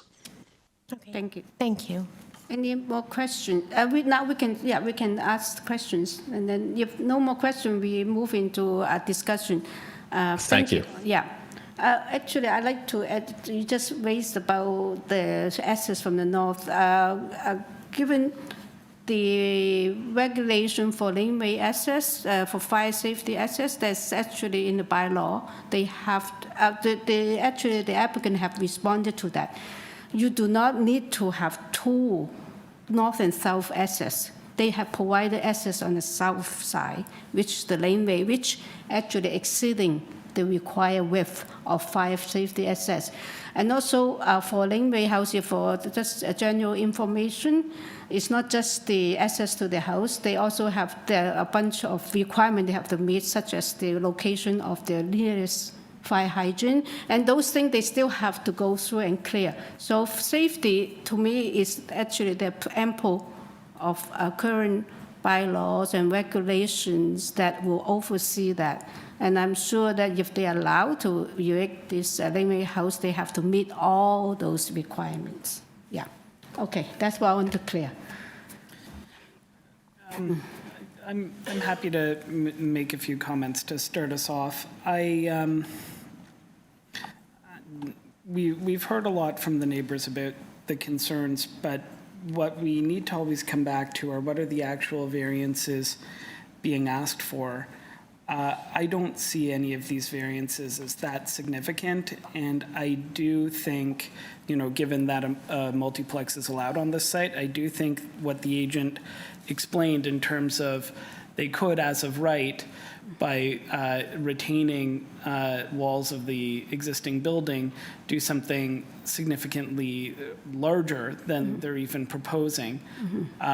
In my experience, both on this committee and in my professional capacity as well, I've seen these scenarios where people are trying to maintain walls just for the sake of getting a better planning permission, not turn out all that well. So I actually think that it is an improvement to do a new build rather than sort of a false rebuild. And in terms of accessing a couple of the units from the rear, the multiplex regulations could have been more prescriptive if they wanted to have the accesses only from the front. I think the creative sort of layout of the units is pretty positive. These are for units with pretty good layouts, which we don't always see in these types of situations. I think there is an impact to the neighbor to the north in terms of shadowing, but I don't think that it's a major impact. I think it falls within an impact that I would consider minor, but I do want to recognize that there is one, but I think it falls within the realm of minor. Yeah, you're right. So right. Actually, the applicant also responded to that, but to say that if you build as of right, it could have been worse. Yeah, it could have been worse. Yeah. So, Peter, any comment? Thank you. Yeah. Yeah, I would just, thanks to everyone for coming down. This is obviously an important application to the neighbors and to the applicant. But I agree with what Phil said. I think that the fact that this could be built as a renovation, as of right, or even bigger than what's being proposed, I think says a lot. There are going to be impacts to the neighbors and to the neighborhood because of this. That's sure. But I think this is exactly the kind of thing that the City of Toronto, that City Council passed this bylaw to get this kind of product, right? And it is an investor-driven thing, but this is what City Council voted for. And the variances that are being requested, I do think are minor. But yes, there are impacts that come with that. And I sympathize with the neighbors, but I think it's extremely hard for me to say no to this. I'm going to support it. Yes, and I want to add another comment is that in our usual experience, whenever there's a laneway house proposal, there's always some kind of variance they need. And I just noticed that this is almost zero. So means that the applicant had made a lot of effort to actually meet all the requirements for a laneway house. And that's my observation for this application. So do we have, yes? So I also would like to add my comment. Yes, sure, yeah. So still, I believe that I'm talking mostly about north side yard setback, and if we look at the 4 variants, all 4 of them have been triggered also for that reason. I'm not agree with the agent that because they didn't go all the way to they didn't have a full length or depth, so therefore it's best that they maintain the previous one. I believe personally that having that 0.17 meter proposed north side yard setback, it will have a significant effect on the neighbors and on everyone in the property, because the required one is 1.2 meter. So it means the difference is 1.03 meter difference, which is around more than 3 feet. So having 3 feet, instead of not having that, it's a significant for such a narrow side yard. Therefore, I understand that in the same street, there are so many different type of the building. If you walk in the street, you will see different from bungalow to 2, 3, 4 stories. I understand that this type of development might be fit with the development of the neighborhood, because we will see different type, different height. But this particular one, I'm not agree with it, and I think it's not desirable for a neighborhood. And all the neighbors from north and south, 3 neighbors from north, 3 neighbors from south, they come loud and clear, say all the concerns that they have, and just they mention things that we don't understand as when we read the variance.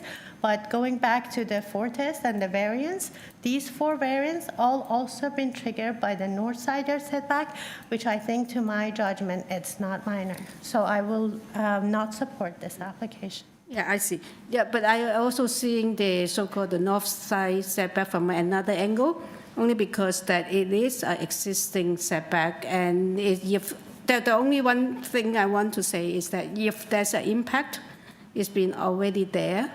So what I'm saying that the new building is only extending that. But what I mean is already created if there's an impact. I believe that's my angle of looking at that variance. And, okay. But I That's disagree my- with because of the height, that the proposed height is very different than what is existing in the site. That's why I don't agree with you that the height. No, it's fine. I'm just saying that I'm looking at it from an impact point of view. I tend to, I see what you're saying, and I've raised that myself, that the combination of the setback and the height and size means that the setback has a different impact.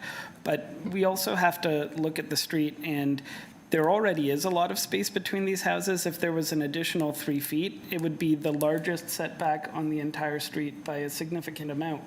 And we are in a neighborhood that one street over is getting high rises and is only a 5-minute walk from a subway station.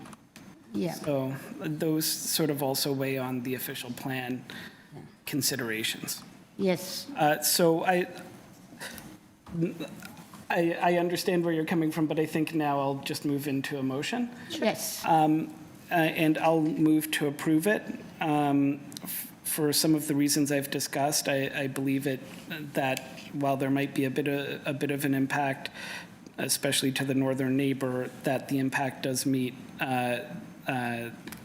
being minor, and that the application as a whole does meet the rest of the 4 tests. It's in keeping with the official plan and the zoning and is desirable in this location.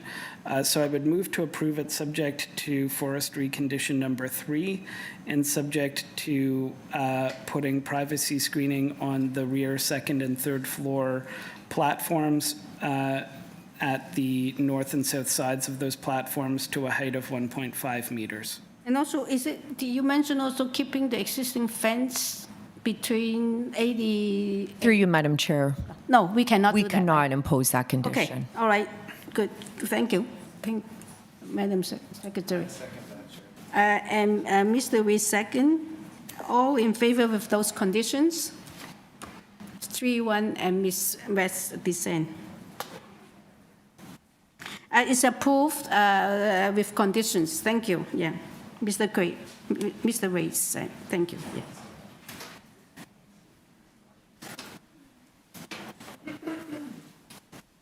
All right. The next item is item number 11. It's 9. I try to pronounce this word. It's Trimortium Crescent. This is to just let me get this. This is to alter the existing 3-story detached dwelling by converting rear 2nd and 3rd story deck into a sunroom addition, and to construct a new rear 2nd story. And they're seeking 4 variances. On this, we receive a survey site plan, floor plan, elevations, and a revised site plan, and 8 photographs of the property, and also a correspondence from TRCA.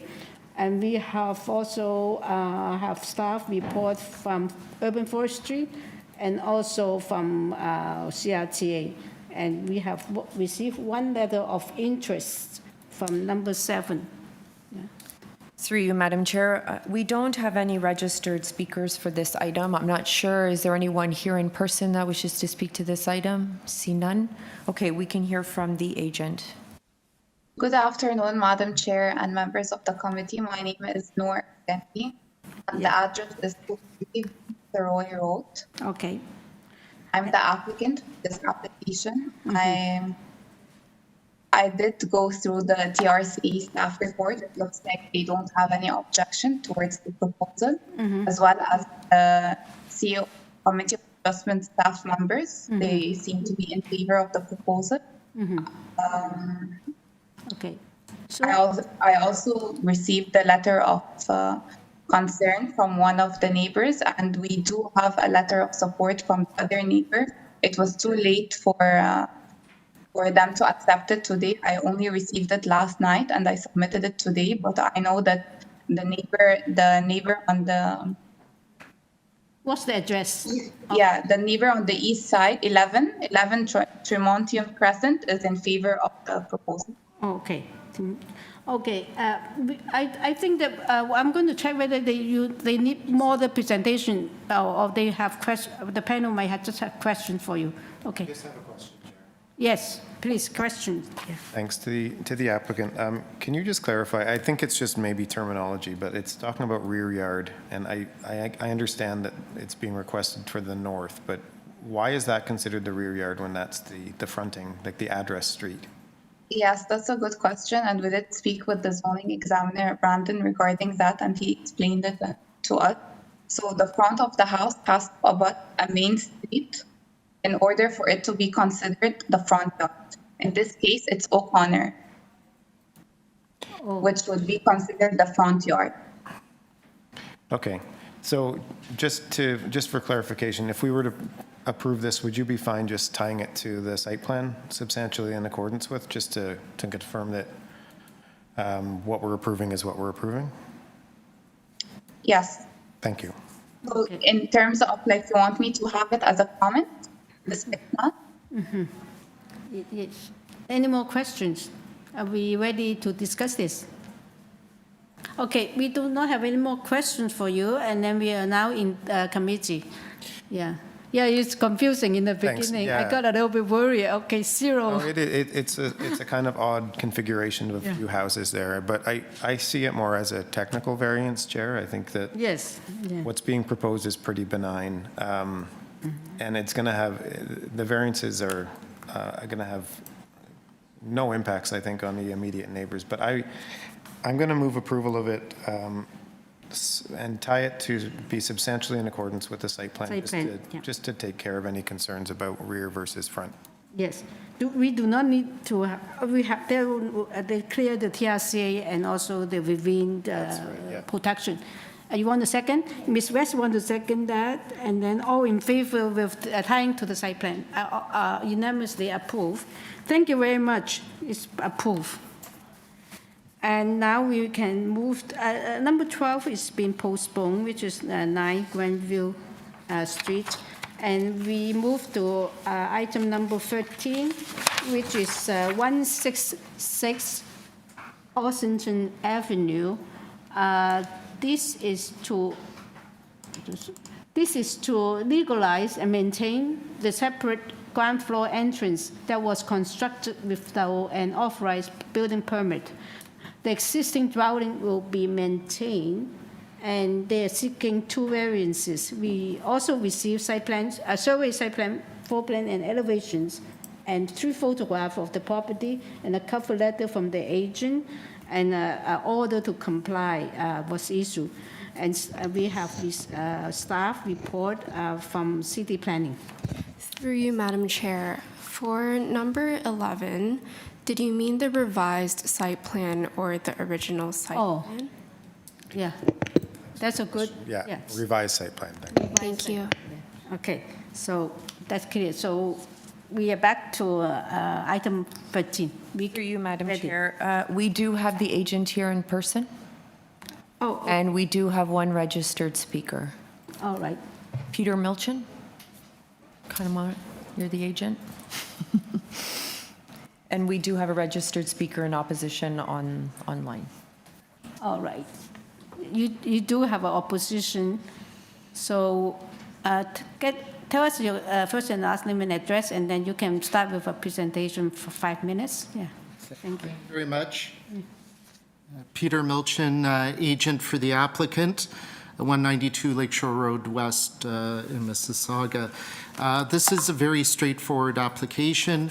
It is a 2-story building on Ossington Avenue with commercial space at grade. New owner of the property acquired it earlier this year, and while trying to lease it out to a new commercial tenant at grade, they undertook some renovations to include new glazing and decided to put separate entrance doors, one for the upstairs and one for the downstairs. Previously, there had been only one entrance for both. Mm-hmm. So the variance being requested relates to the height of the commercial space above grade. it's required to be no more than 0.2 meters, but it's 0.4 meters. So it's 2 steps instead of 1. The alternative is to provide an accessible ramp. However, the property is simply too small to accommodate the construction of a ramp to that ground floor. And there's no access at the rear of the property to a public laneway or public street.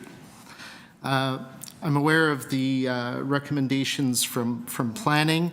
I think we've already done what we could to try to look at that kind of a solution to this. The only solution to comply with the bylaw would be to gut the building and lower the ground floor.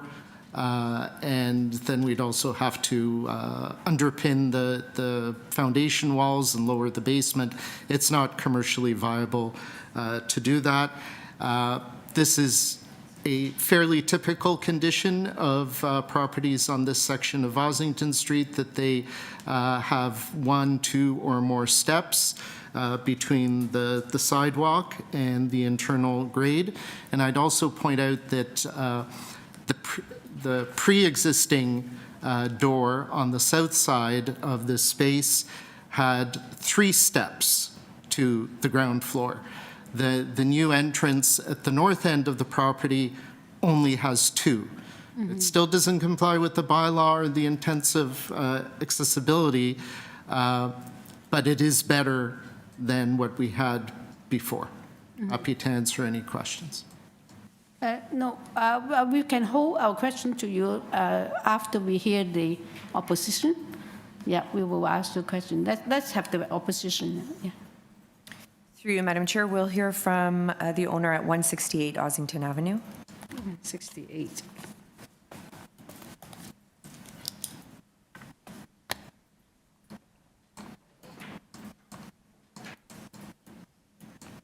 Is he online? Through the chair, we've lost the speaker registered from 168 Ossington. I'm going to try to contact her again.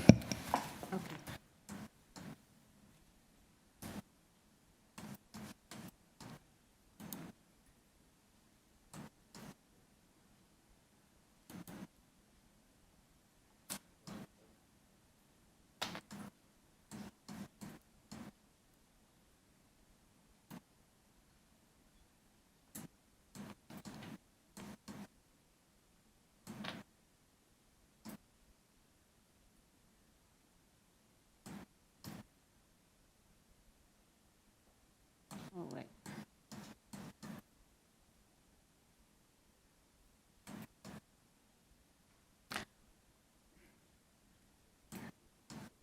So while we're waiting, maybe I can ask you my question while we've used the time. Most of these conditions, I realize that they have 1 step. Usually you will get this little wooden ramp to get up if someone requires a stroller or something. Yours is a little higher, right? So is that how much higher? You have 2 steps. Yes, so we're at 0.4 meters. It's 16 inches there too. Is there a ramp the wooden ramp that is longer, and then you can still get strollers up there? The issue with a wooden ramp is that it would not comply to the building code. No, it's just for practical. I think it would be fairly steep. It might pose a challenge, which then, of course, creates a liability for the owner and the commercial tenant. You're right. As well. Yeah. I agree with you. I've just asked whether that it's possible to actually have a deeper ramp to still. It's not comply with any regulation, I realize, but that's what most of the existing restaurants and all use because of the practical application. This would be quite steep since there's only 0.6 meters of private property. So to rise 0.4 meters over 0.6 meters, that's a pretty steep ramp. Yeah, also, I'm thinking you have to be movable. You cannot occupy or encroach too much on the sidewalk. Okay, yeah, any questions while we're waiting? So I take your point that lowering the, digging out the basement or lowering the height of the entire basement would be overly onerous. But I do think that renovations are the right time to bring things up to a more accessible standard. And one solution that I've seen is to have a ramp just within the building rather than exterior to the building. Is that an option that was considered at all? So it would require losing, yes, some head space and maybe some usable space in the basement, but only space the size of a ramp, not space the size of an entire basement. The ground floor is only about 50 square meters, 500 square feet. These are not large spaces. So if you start making alterations, even interior, it's going to have a material impact to the usable floor space. And again, I'm not sure technically what would have been entailed in terms of doing all of that. And, obviously alteration to the front foundation walls, cutting of joists, reinforcing. And again, to have a ramp that would comply with the building code for that change in grade, you need close to 10 meters. So that would take you pretty well to the back of the store before you could. If you start building a barrier-free ramp, you also have to comply with all the regulation and code, which require a flat area. It's extensive. Yeah. We can get a variance to the zoning. We can't get a variance to the building. Building code. Yeah. Okay. Do we have any contact with the registered speaker? Through the chair, I'm going to unmute this registered speaker. Okay, thank you. So we can listen to. Sandra, you've been unmuted.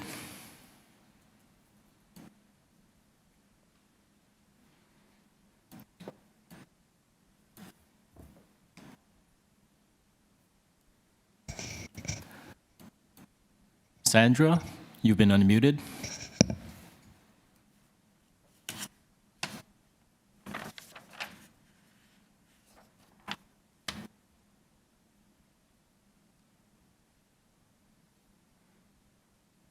Seconds remaining. Through the chair, it appears that the speaker from 168 Ossington Avenue is not present. Okay, so we just okay. Madam Chair, we've made multiple attempts, haven't been lucky, so we can move forward. Okay, let's move forward. If any more question to the applicant, ask now, and otherwise we move into discussion. Okay, yeah. All right. So we're in committee now. Yeah, Chair, I'm going to move a motion to approve. We've heard a few of these applications on Ossington for this, the same exact variances, and I think that just the physical limitations of this commercial strip warrant approval of this because, it's too onerous to have something that can comply with the zoning bylaw. And it's unfortunate. I mean, I think we all agree that accessibility is very important, but in certain circumstances, the building just doesn't allow. Definitely. And also, it does have I think it's a desirable application only because it fit into the context, and none of those property actually meeting the modern barrier-free requirement anyway, but then they make do with a little ramp or maybe helping people to get up. I'm not too sure how they do it, but then just to make this one sort of meeting the zoning bylaw, it seems to be quite unrealistic, I think. Yeah, I agree. Yeah. Okay, we have a. No. I tend to take a bit of a contrary position. I do think that accessibility is very important, and the goal should eventually be to get the whole province up to a standard where someone who has a mobility challenge can get into every publicly accessible business. I think I was, in this case, though, convinced by what the agent said about how large a ramp internal to that store would be. Yeah. But I would I guess I'm speaking more just because of Peter's comment that a lot of these have been approved along Ossington. I don't like to see it become necessarily a norm, and if this was a larger you're absolutely intervention on the right. same property where they were rebuilding sort of the whole I agree with you. facade, We have I'd to- find it much yeah. less approvable. But given that it, Yes. just added an extra door. Oh, I agree with you. It's very important to emphasize that we're actually moving to accessibility. Yeah. But remember, we have some cases that we actually demand, if it's built a large development, we actually demand to have a very free parking drop-off and all that stuff, Yeah. if it's possible. But keep in mind that with the whole strip, just that none of it is going to meet this requirement. And it's very difficult. And it's not just about the context. Yeah, it's actually very difficult to meet because they don't have any property in front of them, actually. Okay, so I made my it's a my good point, point, Phil. and Yeah. It's a good point. I agree with you. We can move on. Yes. All right, I move approval without condition. Okay, anyone want second? And Ms. West, second. All in favor with no conditions? Approve with no conditions. Thank you very much for coming. Thank you.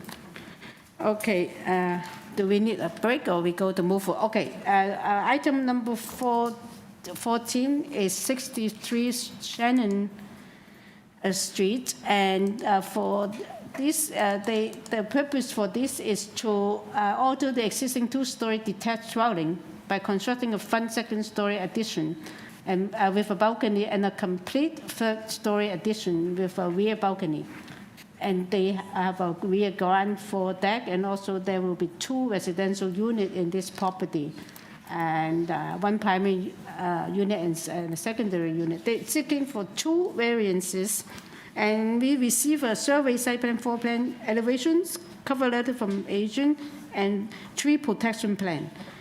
We have support from 65 Shannon and also 400 Dovercourt Road, and also 1 from 61 Shannon Street West. Through you, Madam Chair, we don't have any registered speakers for this item. We can hear from the agent, Jay Smith. Chair Jay Smith, agent for the application. Yes. Can you give us your address for record? 2814 Hollington Crescent, Mississauga. Okay. It seems to be quite a straightforward application. I'm going to check whether we require presentation from you. Okay. We do not need a presentation. We have read all your material. Do you want to have anything that you want to address the panel before we move into discussion? No, thank you, Madam Chair. Okay. Now we're in discussion. We're in committee. Okay. Oh, a motion? For sure, yeah. Okay, so. Both welcome. Yes, we have application with 2 variants. Both of them are very minor, so therefore I would like to put forward a motion to approve this application with no condition. Yes. Mr. Reed, second. All in favor with no conditions? Approved. Thank you for not coming, getting on the line. Thank you. Yeah.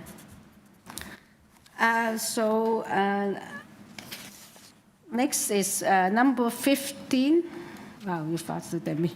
So it's 420 King Street West. This is to alter the development standards with a site-specific zoning bylaw, and for 49-story mixed use. It's under construction now, by increasing overall building height and the total number of units from 612 to 630, and also redesigning the penthouse and on the upper floors and into smaller units by adding an elevator over structure, which I do not know what that one is, and also to reduce the number of parking space on site. They are seeking 4 variances. And we also receive a copy of survey, site plan, floor plan elevations, cover letter from agent, planning rationale from the agent, and also decisions affecting the property. And corresponding with planning and arborist report and stormwater management corresponding or presentation material from agent, transportation memo and wetline diagram 3 and map 2 and the revised diagram 3, revised map 2, and the site-specific bylaw and also tree removal permit. And we have comment from transportation engineering. Through you, Madam Chair, we do have the agent here in person, no registered speakers for this item. Yeah. So can you tell us your first and last name and your address? So let's move on from there. Yes, good afternoon, Chair and members of the committee. My name is David Hun, and my address is 3 Church Street, Suite 200 in Toronto. Okay, I guess it's a large development. Do you guys want a presentation? I actually don't. You don't? Okay, I thought that you're always interested in large development. All right, so we do not need a presentation, Ms. West? No. So we have read the material. Do you have something you want to address the panel before we move into discussion? I mean, maybe just as a point of clarification, we are indeed asking for 4 minor variances today, but in essence, we are really asking for 2 variances, 2 from the site-specific bylaw from former 43886, and then 2 identical variances from a site-specific bylaw for 569-2013. So in essence, we are really just asking for 2 variances, but they're just mirror variances from each of the site-specific bylaws that still apply. Yes. And the question, also, you're asking for extra height, but you're not asking for extra stories, right? Or they're actually tall, adding? No, so the height of the building is staying the same at 49 stories, and the bylaw governs height through meters and not through stories, and so we're only seeking a slight increase to accommodate an elevator overrun structure, as well as an increase to the mechanical penthouse height. Oh, the elevator overrun is actually the part that bump out from the roof. Okay. That's correct. I didn't know it was called. Okay. Any other question? I do have a question, yeah. So my understanding is the elevator overrun is like an entirely new sort of mini penthouse on top of the mechanical penthouse because you've created you've separated units within the penthouse and need to go up another floor. That's correct. The original proposal had 2 level penthouse units on the top floor, of which the elevator only went up to the kind of second last level of the building. So the elevator overrun was confined within the structure of the mechanical penthouse. But due to the redesign to increase the number of units and splitting those 2-level units into single-level units, the elevator overrun now projects up above the height of the mechanical penthouse. Are you a planner or an architect? I'm a planner. Okay. So my only concern with this is actually architectural. I think from a planning perspective, separating those units is fine if that's going to be more saleable. But I sort of look at this building and think that mechanical penthouse or the penthouse units were probably used as a way to sort of screen around what was going to be a mechanical penthouse in maybe a more aesthetically attractive way. And so now we're going back to a position where there's going to be sort of a protrusion that isn't screened at all. So do you have any sense of whether there's any mitigation to the visual impact? Yeah, I mean, I'd say there's 2 things. One, we've been working with city planning staff, and they've looked at the elevations through the site plan application and understand, the quote-unquote kind of change to the design, and they haven't addressed any concerns, and they've actually provided some correspondence to that. The other thing that I would point out is the elevator overrun is just a small, like a small structure in itself. It's well set back from all 4 sides of the building, and it's a very small, in retrospect to the bulk of the tower, confined and very isolated in that it's not going to be noticeable in comparison to the overall building structure. Do you know what material it's intended to be clad in? I'm assuming it's going to be some kind of metal paneling of some sort, but I'm not sure of the exact. And it's going to match, you know, obviously from a aesthetics perspective, you know, similar materiality as you know, as the rest of the building. Again, being secured through site plan, which the city is, you know, will review the revised plan. Yes, the city will give them the opinion on what material for the cladding. Yeah, will be satisfied to them. Yeah. Okay, those were my questions. Okay, thank you. Yeah, any more questions? No, now no more questions. We are in committee now. Yeah. Okay, any motion? Sure, yeah, I'm happy to move approval because, yeah, as I mentioned, from a planning perspective, and it meets the 4 tests. It's a very small change to this structure. It's clearly minor, so yeah, I think it's approvable for those reasons. And we have some engineering conditions, I think. No? Okay, oh, sorry, yeah, right. Move to approve it without condition. All right, so Mr. Rees, second. And all in favor with no conditions? Thank you very much for coming. I approve unanimously. Thank you. Thank you, Chair and members. Yeah. And the next item is 16, is 25 Minto Street. This application is to permit the rear ground floor deck, which is built beyond the building permit. And the existing building is 2-story semi-detached, which is currently under construction, and also to construct a new 1-story auxiliary building, which is a shed in the rear yard, and also a parking pad, which will be abutting the laneway. And they only asking for 1 variance. And on this, we receive a copy of survey, site plan, floor plan, elevation, and revised site plan, and 7 photographs, and also cover letter from the agent and decision affecting the property, and building permit submitted by the agent. And we receive staff report from Urban Forestry and from TRCA. And we have support from 33 Minto and 23 Minto. Through you, Madam Chair, we do have the agent online, no registered speakers for this item. We can hear from the agent. Paige, you've been unmuted. Ms. Page. I'm the applicant and designer for this application. Address is 222 The Esplanade, Toronto, Ontario, M5A 4M8. Thank you. You don't have any opposition, and I'm going to see whether we require presentation from you. Anyone want to? Yeah, we do not. Do you have questions? We can move into questions. Yeah.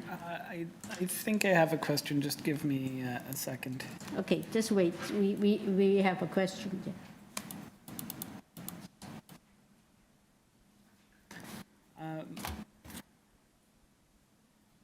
Yeah, it just seems to me that they're probably in similar applications I've seen a rear landscaping variance, and I'm wondering if you have any sense of why it hasn't been triggered.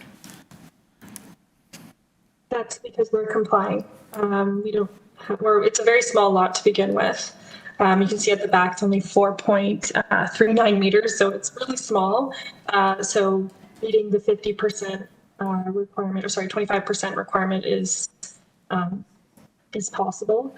I will make a note, though. We did receive, so when the homeowner did speak with the adjacent neighbor to 23 Minto and 33, we did change the shed location. We moved it up closer to the house because they were concerned about their turning radius. So I see the site plan that's shown here is the old location. So we did submit new drawings last week. Yes, there you go. So we did move the shed just are these the right one? Yes. So we did move the shed just a little bit to give them extra space for that turning radius at the back. Okay, if you and the zoning examiner clearly have done the calculations, so that's fine. I was just wondering if there was something I was missing, but thanks. Just have one question, Chair. This Yes, is please, yeah. the third time that this property has been before the committee in the last few years. Can you just speak to that? What happened this time and why? I understand it was constructed beyond the permit, so can you clarify what happened there, please? Yes, so the homeowner decided to change their mind about the carport that was approved in 2021, mostly due to finances and things like that. So they've now switched it to just a regular standard shed. Yeah, that's the major difference. The addition that was approved before, that's currently under construction, so that's already been dealt with. And I also noted in your correspondence, you mentioned something about getting like a parking permit within the right of way. Can you? I don't think we can really address that, but can you comment on that issue? Because I see that the right of way is being used, I assume, without a permit to park on now.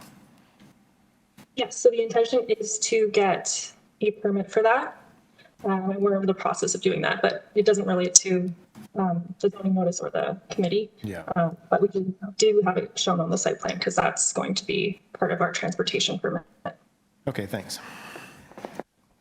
Yeah, I have one question about the coverage. You're only asking for coverage increase, right? So is this 20%, which sounds to me quite large? Does that include the jacuzzi or what, something else too?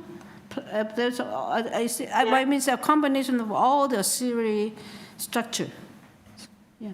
It's a combination. So it does include the shed and it includes the rear yard deck as well. Oh, I see. As I mentioned, it's a very small lot. So 20% is easily, 5% is the requirement.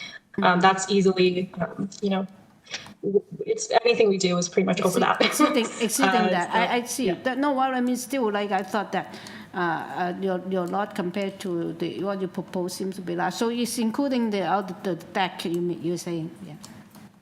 The cover. Yes, correct. Okay. Through you, Madam Chair, that is outlined in the variance itself. Mm-hmm. Yeah. Just so that everyone knows that it is including the shed. Oh, the okay. rear deck. All right. Thank you very much. Yeah. I didn't escape me. All right. Any more questions? Okay. We do not have any more questions. Are we ready for discussion? Okay. We are in committee now. Yeah. Thank you.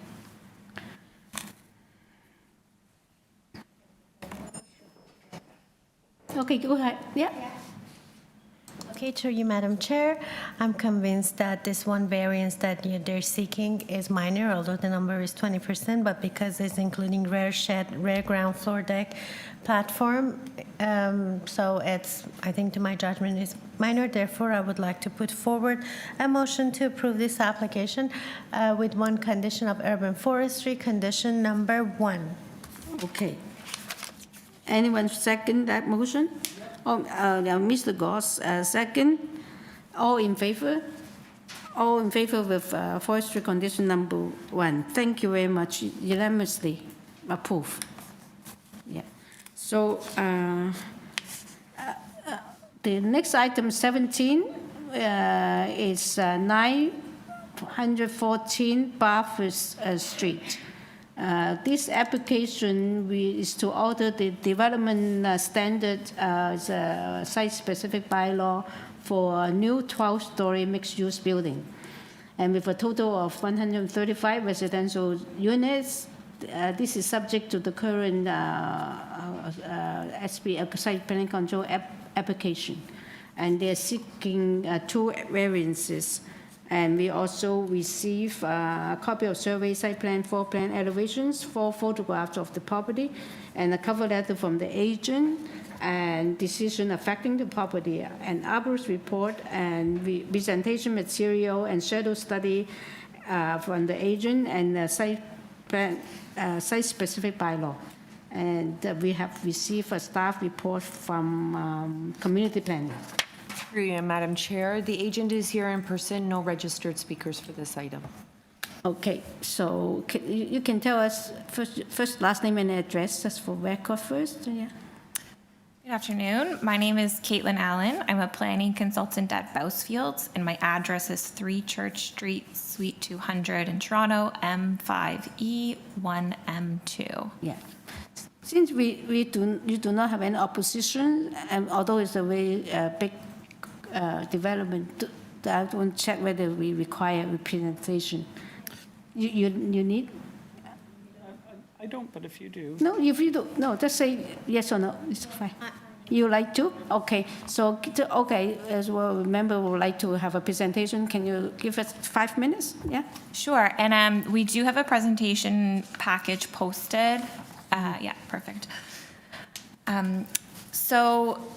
And I will just say, so I'm the planning consultant on this file. I'm also here with the representative of the ownership group who's available to answer questions that might be more applicable for them to answer. So this site's located at the northwest corner of Bathurst and Barton. It's currently occupied by a 7-story vacant building, but there is a site-specific official plan amendment and zoning bylaw amendment that applies to the property. These were adopted in early 2024 and supported by City Council to permit a 12-story building on the site. You can go to the next slide, please. So the owner is looking to slightly redesign the building, which is going to allow for 2 things. The first thing is that it's going to adjust the building envelope to allow for an increase in the overall total number of 2- and 3-bedroom units. There's also been some redemising across the building to allow for more larger units as well, but this envelope shift is one of the things that helps to facilitate that. Sorry, if you go to the next slide, you can see that a little bit more easily. That green box on levels 9 and 10 is where there's going to be that additional bump out to accommodate for the revised envelope. The second thing that they're looking to do through the redesign is to increase the metric height permission slightly in order to account for some structural requirements that have been identified through the site plan process, and also to accommodate for the floor to ceiling heights required at grade for the retail use. And this is something that city planning has identified as important to them through the application process. So as a result of these redesigns, if you go to the next slide, variances are required to certain heights and setbacks that were identified on diagram 3 of the approved site-specific bylaw. So a new diagram 3 has been attached to the variances, and it's going to increase the heights of the west stepping. I can kind of list them as needed, but hopefully you can also kind of see that increase. And it's the increase in height is about 0.8 meters to 1 meter, so it's not too significant. Importantly, the overall maximum height is the same, so it will be maintained at 39.5 meters. So overall, there are no changes to the maximum building height, and that was a height that was also secured for within the official plan amendment, and there's no changes to the permitted gross floor area. We did provide a detailed letter outlining how these variances meet the 4 tests, and I'm happy to walk through those as needed. As flagged by at the outset, a revised shadow study was also completed, and that demonstrates that these changes do not result in any additional incremental impact. I will also advise the committee that my client has worked very closely with the city planning department to discuss these changes, and this has all been through the active site plan application that's currently being processed by the city. And you'll see that city planning has filed a letter stating that they have no objections to the proposed variances. My clients also met with immediate neighbors and the residents associations on a number of occasions to explain the changes, and you'll see that there are no objections. A letter actually was submitted from the neighbor on the north side of the development who has no objection to the applications, but it was submitted late, so it's not posted, but I just thought I'd raise that. And otherwise, there are no conditions that have been identified. We want to thank everyone who's been involved in this review engagement process. The city's been very responsive and helpful, and we respectfully request that the committee approve the application, and very happy to answer any questions you may have. Thank you. I do have one question. I appreciate the presentation, but it won't make any sense to me seeing these diagrams. But just rhetorical question is that you have asked to, or you're asking to change the height of your ground floor? Is it locally or along Bathurst, or just explain? Sure. Yeah. So currently, what the maximum height permission of the street wall is, as secured by the zoning bylaw, is 16.9 meters. What's being requested is 17.8 meters. And so that is reflective of a 5-story street wall along Bathurst Street, and that has been something that the city has said that they want to see. Oh, it's not like a continuous height along Bathurst. Oh, I see. Yeah, so kind of if you look at the diagram, it sort of reads like a backwards L, I would say, with that height being maintained along Barton Avenue and along Bathurst Street. I see. The building then steps above that height. It steps back by a distance of 2.6 meters. And so with that step, that's sort of where the street wall gets framed. And yeah, so that's reflective of a 5-story scale, which relates well to the right-of-way of Bathurst, and really meets the intent of the design that was initially approved for and what the city is supportive of. Okay. Oh, yeah, actually, you answered some of my question really is the ground floor, floor to floor, you will maintain like a commercial height for the ground floor. That's right, and that's one of the reasons why the metric height is being increased. So that's not specifically reflected in this mapping, but that is the result of maintaining that ground floor height that is supportive of the retail use. That's what's bumped up the metric height a little bit along Bathurst. Yeah, that's specifically my question. I like to see the street, how it's been treated. Yes, that's okay, thank you. Any questions? And that is, sorry. I was just going to say, that is reflected in the section drawings of the architectural plans, which were included. So if necessary, we could pull those up as well. That's fine. No, you explained very well. I understand. Okay. Thank you. Yeah. Okay, question, yeah. No question, but if there's no other question from my colleague, I'm ready to put forward a motion. Are we ready for? I have no questions. We can go. No. Yeah, we are in committee now. Thank you. Yeah. So through you, Madam Chair, I would like to put forward a motion to approve this application. I think it's minor, and I'm satisfied with the presentation, and I got the answer to my question. Yes, and then it goes no through condition? SBA, all these things will be sorted out anyway. So, With no condition, and they mentioned also, and we have it in the file, that city staff is supporting, and we have a report from them. okay, thank you. Anyone wants to, Mr. Reed, second, and all in favor with no conditions? Unanimously approved. Thank you for coming. Yeah. Thank you, members of the committee. Yeah. Okay. So we are at number 18, which is it's 37 Heathdale Avenue. This is to construct a new 3-story detached duplex with an integral garage and with a front portions there, rear balcony at the second, third floor, and the rear ground floor deck, and a basement level terrace, and a rear basement walkout. And there will be 2 residential units on this lot, and they are asking for 5 variances. And we receive a survey site plan, floor plan elevations, and corresponding from the agent, and also the decision affecting the subject property, Albert's report, and email corresponding from committee adjustment. And support, they have 2 letters of support from 32 and 39 Heathdale, and also a letter of concern from 38 Heathdale. And our opposition, we have 58 Creston and also 39 HEATHVIEW. Through you, Madam Chair, we do have the agent online as well as registered speakers here in opposition. Okay, thank you. At this time, we'll hear from the agent. This is Marin Zabzun. Marin, you've been unmuted. Hi, can you hear me now? Yes, we can hear you. Good afternoon, committee members. This is Marin Zabzuni at 1140 the Queensway. Yes, you have some opposition here, so we require a presentation from you. Can you?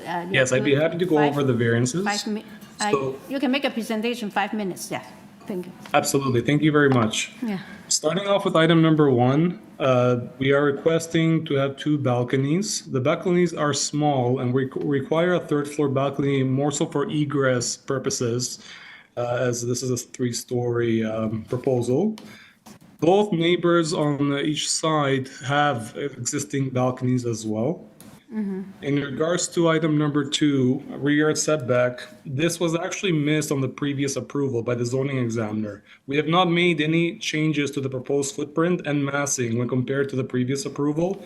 Just want to emphasize that. This variance is triggered from a small portion of the rear deck. It was already approved through a building permit, and then it was triggered during a revision submission where the examiner mentioned that it was missed the first time. So this is unfortunate for the clients, but this is one of the reasons that we're here today to rectify this.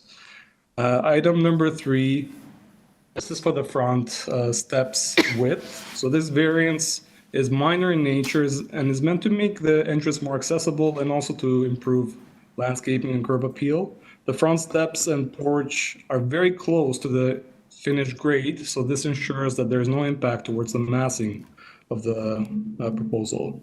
Items number 4 and 5, I would like to state that these are the front yard setback variance and the building length variance have already been approved on the previous hearing. There's no change here.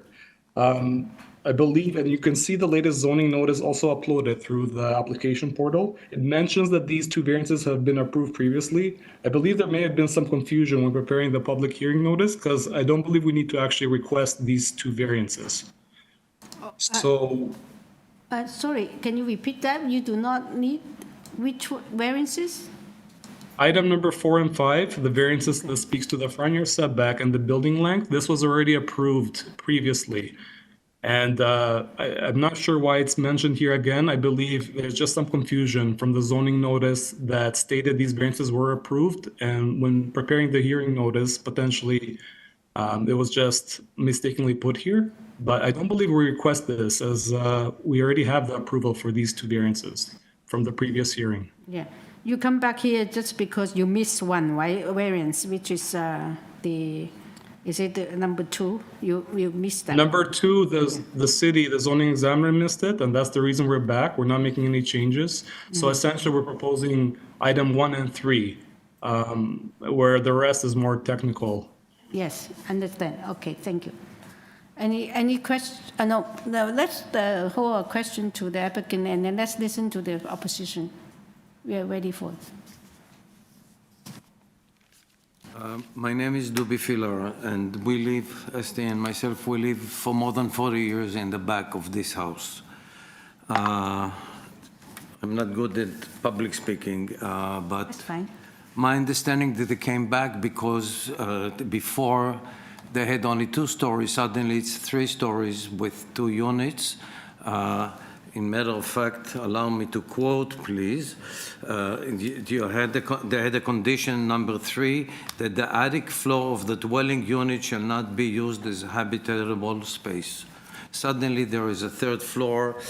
I like the pictures, if I can please show the aerial pictures it's from the designer's website, and I believe it's from early October, that even before they went for all of this, they had it built, including skylights you can see on top over there. So if I can see, please.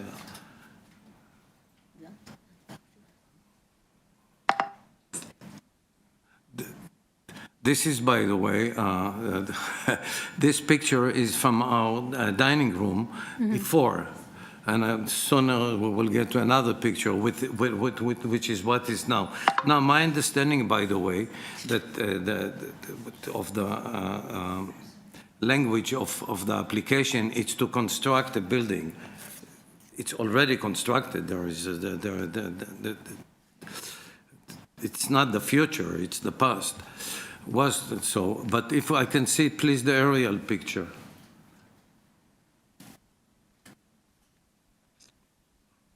Those are the two that I believe I sent you now, today, but there were other ones from last week from this picture. If you can enlarge it, please. I don't know if you can.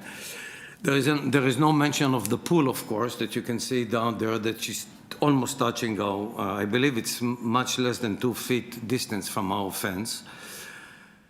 And on top, you can see, on top of the, you can see the skylights over there. The original drawings that we did not object were they were different. There was no there was no big door on the top that you could open probably for a balcony. It was just a round window. All these things came out later. It's going to if you can please show, there is a picture of from the same seat at our dinner table. And another thing that here is in the picture, it's this is the so-called protected trees. My understanding is that they had a report, only yesterday I found out about it, that they had a report from a tree guy, which they changed it. There was a different one before, and suddenly there is a new coming, because I was told that they're planning to take down all the trees over there. There is another picture with the house, for example, now with lights on. Or here, this one, for example, here, this one. This is the same window, the same picture that that before we saw nothing. This is the house that it's built already with the roof on and. That's it. And what? The balconies. Oh, they didn't put the balcony here. Oh, I'm sorry. This is from the Here, you can see this. So I mentioned the pool and the trees, and just to mention that when we got the original letter from them, they said that they're going to be very respectful for the integrity of the neighborhood. I don't see it here really. Just. Yeah, but my wife mentioning here, I didn't mention the balconies. Yeah, but we're rejecting the balconies, of course, because they're going to be all over our place. It's so close to us. I see.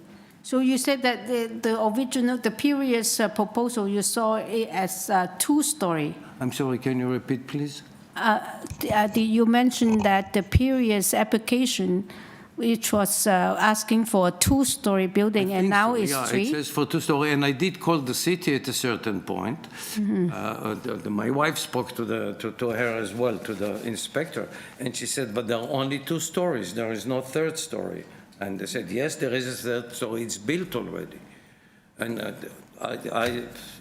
we never heard back from her. She actually said that the building, the actual building, the place is on a hold at the moment, and they're not building. And I said to her, I can send you a picture. It's all, they were building while they were actually not building. Not building, but they were building.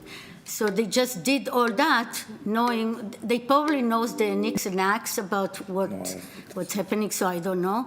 But now you cannot take it down, but we definitely don't want people to sit on balconies and watch us. If I can object, I like to, you have a condition here.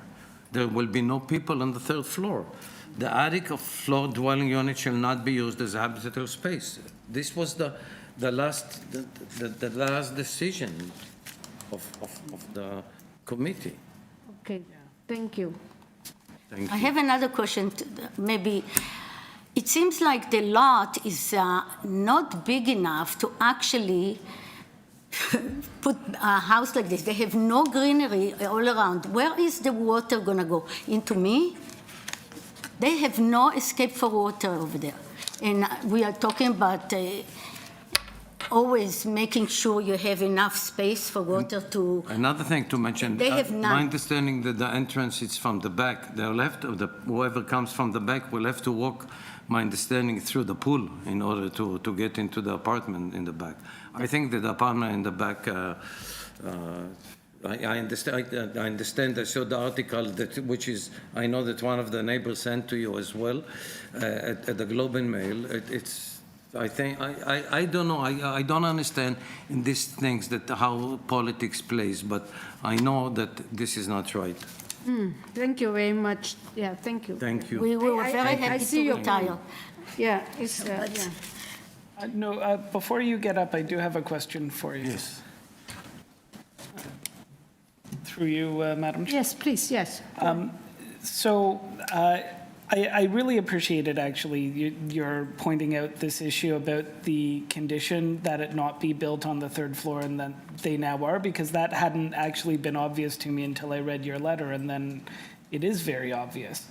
My question is, did you participate when this first came to committee and they got that first approval? Did you come, and were you aware of the approval being given back in 2023? And yeah. No, to start with, we got it too late, and it came, we never got an official letter from the city. In matter of fact, I have here the letter they put in our mailbox, the owners of the building. Okay. But we decided, I quickly asked someone's opinion, and he said, look, it's they build all the time. There's not much you can do. It says, but the fact that we understood it's going to be only 2 stories.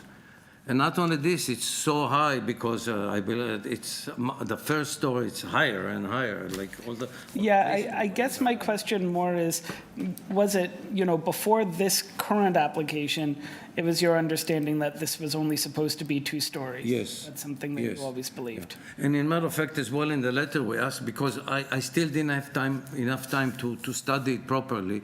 I would like to see a deferral if it's possible, that we will be able to be a little more articulate in dealing with this. And you've presented well. Don't worry about that. Thank you. Yeah, very well. I appreciate that, because now I'm reading the previous decision. Let's be careful. We should read very carefully what the previous decision and your photos also were helpful. It's helpful to see photos like that, so thank you very much. I just wanted to understand that the photos are from our dinner table, breakfast table, everything table. This is where our living space. Yeah, understand. We still have questions. Just wait. Okay. Through you, Madam Chair. We also have a copy of the correspondence between our city staff. I'm sorry, I cannot. We also have a copy of the correspondence between the agent and the city staff dated 28th of October, which the city staff asked to that it was recently brought to my attention that those new alteration as well as original process 2-story detached dwelling were completed already, and the agent replied that this house is in construction but is far away from completion. So the photos you show, is it before 28th of October or it's just... We are not, if I'm not mistaken, it was finished before, but I think that, I mean, I can go through as well the dates when I took the pictures, and I can do it here, but my understanding that the aerial picture, it comes from the website of the designer, and he can, the date I was told, whoever pointed it to me said it was October the 2nd. Okay, so then I just want to just get that information. Yeah, this email had been sent on October 28th. Thank you, before. It's sitting there for quite a while. Last week they put the insulation boards outside and stuff like that. Okay, thank you very much. Okay, it's also all right. Any more questions for this? Okay, thank you very much. We come back. We can get back the agent. Sorry, through you, Madam Chair, before we hear from the agent, we just still- for those members that are here in person, we're still hearing 2 applications from this morning's agenda, and then the committee is going to break for lunch for an hour, so we will not be back until after 3 o'clock today, okay? All right, so, thank you. And, yeah. Let's have the agent back, yeah. Through you, Madam Chair, I'd be happy to respond to the neighbors' concerns and answer any questions.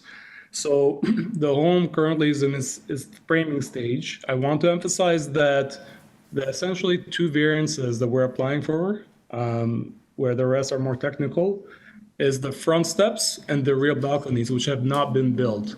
Everything else, there's an active building permit to allow the building, the massing, and everything you see from that photo to proceed forward. So I want to make sure that that's noted here. So this home is a multi-generational home. The homeowners have 4 kids and they want to support them. As you know, the city is quite expensive nowadays, and they need room and space for their family. With that said, we're not requesting a variance for the 3rd floor. So we're only requesting the variance mentioned on the notice. And something else I wish to add is our immediate neighbor to the right, which is currently in construction for a new build, got approved this February by committee for a 3-story brand new dwelling. So this definitely fits the area in terms of what we're proposing for massing. Our proposal is not changing the footprint, height, width, or length. It's the same as the original approval and building permit. It's just more of these variances and changes and the missed rear yard setback, which is quite unfortunate. That was missed from the zoning examiner. So the balconies that we're applying for comply with the 4 square meter allowance, so they are small. It's just the number of balconies, and as mentioned, the 3rd floor one would be more for a fire hazard for egress. The homeowners Excuse me, sir. I think your rebuttal, or maybe you can limit your rebuttal to the concerns that have been raised by the previous speaker, which is mainly please focus on how come now it's become 3-story from the previous decision, and also secondly, it is that if you look at also the correspondence from the planning, it seems that they also have the same question about the 3rd floor and also the basement area. These are the main issue. Please just focus on that and answer that, please. Clarify them, please. Yes, I clarified the 3rd story, not variance, construction where essentially this is a multi-generational home and the homeowners require the No, that's space. not, I'm not talking about multi-generation, because from the previous decision, it's very clear that you cannot put habitable space on the 3rd floor or an attic, and now you do, and then if you do have the approval, can you give it to us that you have approval to go ahead and build a 3rd floor? Yes, the 3rd floor complies with zoning. We're not requesting a variance for the 3rd floor, so it is allowed to be built. I can confirm that. Yes. Yeah, so here's my read of what's happening here, and maybe you can give your position on what I'm seeing. What I'm seeing is, yes, a few small variances, and yes, what you're saying, I have no doubt is true, that the building envelope of the 3rd story and even the existence of the 3rd story might be permitted by zoning with the revised plan that you've submitted.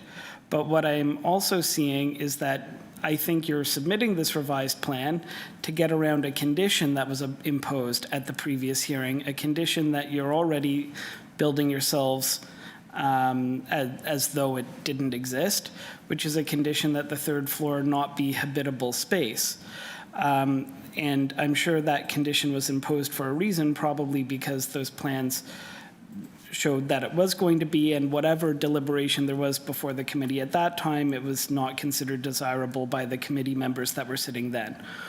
Whether or not the committee that's sitting now would have taken that same position, it does seem as though you're trying to get around a specific condition that was imposed. So what's your response to that? And I guess my other question for you would be, would you accept us approving this application with the identical condition that the third floor not be habitable space? The homeowners require the third floor, given that they need the space for their family. So, and also the neighbor immediately to us got approved for a 3-story dwelling that is in construction now. They're even more advanced in construction than the client's property. So I don't see the concern or the reasoning not to provide approval for the third floor, considering the context and circumstances here. And we are essentially moving forward with the variances that we have at hand, some of them being technical, some of them not being required and shouldn't have been there. So I wasn't aware that the third floor would be a variance, as it was not listed. No, it's a condition. I wasn't aware that we need to. It's not it's not a variance, it's a condition. We just tried to get you to clarify that. And also, I do have another question on the same thing. Based on the previous application, your FSIs are already exceeding, and that is not including the first floor, obviously. And then now you said that what you're building is under the current zoning bylaw, you're allowed to build the first floor, but your FSI is already exceeding last time. I cannot understand why you have the permission to build bigger than what. It's because of the accessory dwelling in the basement. Then it's not the. Last time it was not a duplex, this time it is a duplex. So the permissible FSI is larger. Or maybe since we're not in committee, maybe the applicant's agent can confirm if that understanding is correct, that last time there was no accessory unit in the basement, now there is, and that's changed the permissible FSI. That's correct. Okay. Through you, Madam Chair, we cannot hear from you any longer. Sorry, you've had your opportunity to speak for 5 minutes. Okay, thank you.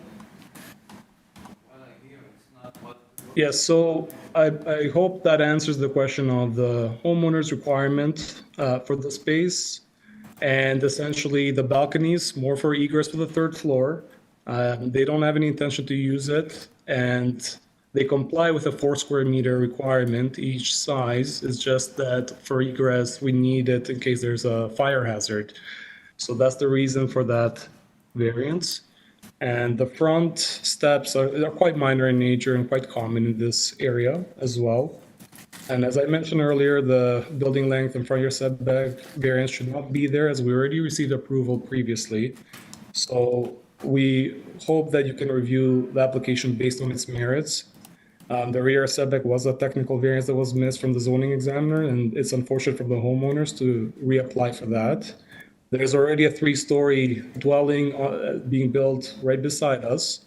The other thing, because the neighbor mentioned about the balconies as well, that there is not only our immediate neighbors on both sides that have balconies, but also 41 Heathdale. So there's 4 homes in a row that have balconies, essentially. So we believe this is minor in nature and fits the area. The third floor is within the roof structure to ensure that massing is reduced. And just like the neighbor beside us, as they had a similar approach that the committee approved. Please let me know if there's any questions. Oh, no. Yeah, please, yeah, go ahead, yeah. I think we're just kind of dancing around the issue, but if you've come back basically with the third story, you want to have livable space on the third story, which you weren't permitted to because of the previous decision. And to get that, you've added a secondary unit in the basement. Is that accurate? That allows us to permit third floor. The reason we came here to committee is not for the third floor, it's for these other variances that we have in front of us. Because the third floor is technically allowed Right, but it's based on the allowed, bylaw. it's allowed because you're now proposing a duplex and not as a single family. Correct. Right. Correct. So that's the motivation, to have usable floor space on the third floor. Correct. Okay, thanks. Okay, thank you. Any more questions? Okay, so we don't not have any more questions to you. We are in committee now. So I don't find this supportable. I particularly given that the previous decision was that space shouldn't be habitable on the third floor, and this was built in contravention of that. I find to be something interesting. I do think that the applicant is right that despite the conduct, we have to consider the application on its merits. I think the third floor balcony to me does present problems, and so for that reason I find it not supportable. But I do think that T-Lab, when they look at this, because I suspect that's where it goes if But other that's committee beyond us, members yeah. feel the same as me, Yeah. hopefully they sort of look at the totality of what's happened with this this application, that it really is to, that there is a purpose within the variances, but there is also a greater purpose, as my colleague has so ably put forward. Yeah, I agree. I can tell you why I cannot support it. Only is the whole public concept, and also it's the perception of what you're proposing. And I think that in the previous application, there was public consultation, maybe also presented as what they wanted, and suddenly this is a twist and bypass the public consultation part of it, and then even the neighbors did not even know what's happening. I do not think that is a fair decision for us to support, because technically it seems to be that there's a path for them. Yeah, and I also would make the point that if they had such a problem with the condition that the third floor not be habitable space when this first came before the committee, they could have appealed that decision to vacate that condition, which they did not do. It's not as though they had no recourse. Exactly. So they chosen a path that they use a technical term and then turn the basement into an apartment, then it's a duplex. And I think that despite of this may be possible, but I find that I have to side with the public side of it. Neighbor, At least it goes through a better process so that they understand what is there. Yeah, and the neighbor did present photographs that show the impact of overlook that this will have as well. So just to address the actual variance that's before us, I think that impact isn't minor in this circumstance. No. Yeah. Okay, thank you. Ms. West, do you have any comment, or we have? Oh yeah, please. I know it sounded like I'm against this, but I think I'm actually going to vote in support of it. I just think, the route that the applicant has taken, I think, is a bit cynical. But I do believe, like, just looking at this application, on its own merits, I think the only things that are technically new is the balcony, which is there for building code, and it's smaller than 4 square meters. So I think the overlook issues with that are lessened, and I think that this living space in the third story is a direct result of the city's policies around multiplexes, right? And I think that I think that the applicant is within the what is being kind of conceived by City Council as being supportable. So I don't like how they've gotten here. I think that's I don't think it's a great way to deal with things, but I do think it's supportable from a minor variance. From the planning point of view, okay, yeah, that's well presented, yeah. Yeah.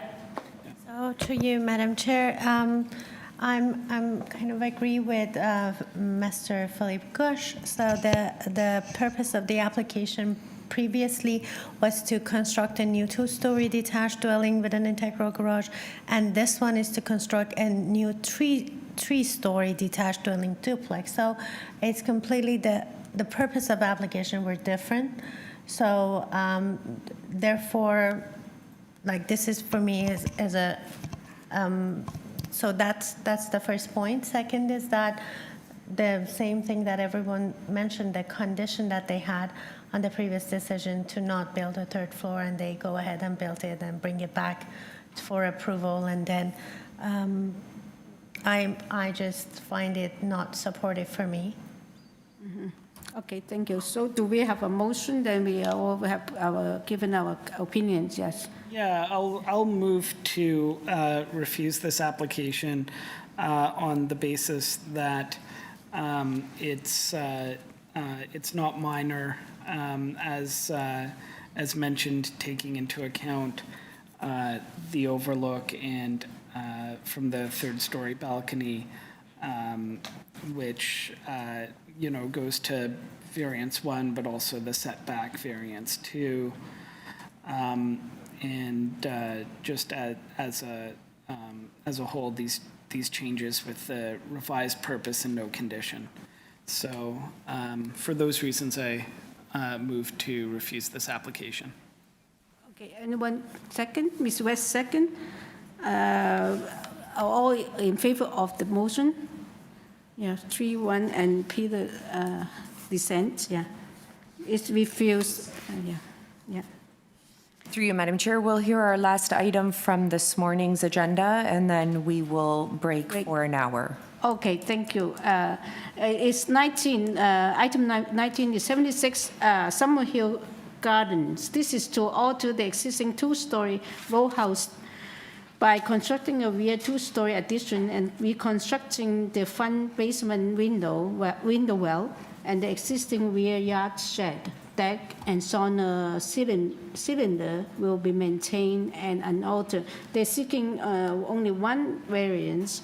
And also, we have received a survey site plan, floor plan, elevation, 7 photographs of trees, and we received comment from community planning and transportation engineering, and a staff report from urban forestry. We also have received support from 74 Summerhill Gardens. Yeah. Through you, Madam Chair, Yes. we do have the agent online, no registered speakers for this item. At this time, we'll hear from the agent.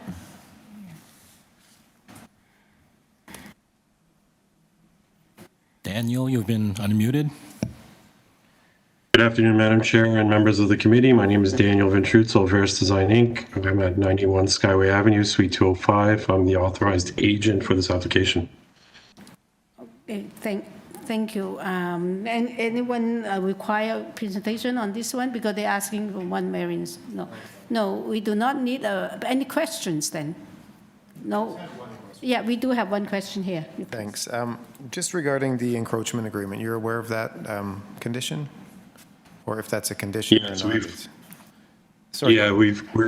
we have notification from Transportations about the encroachment, and actually the application is being revised to remove the work on the window well and the porch so that that encroachment agreement will be no longer required.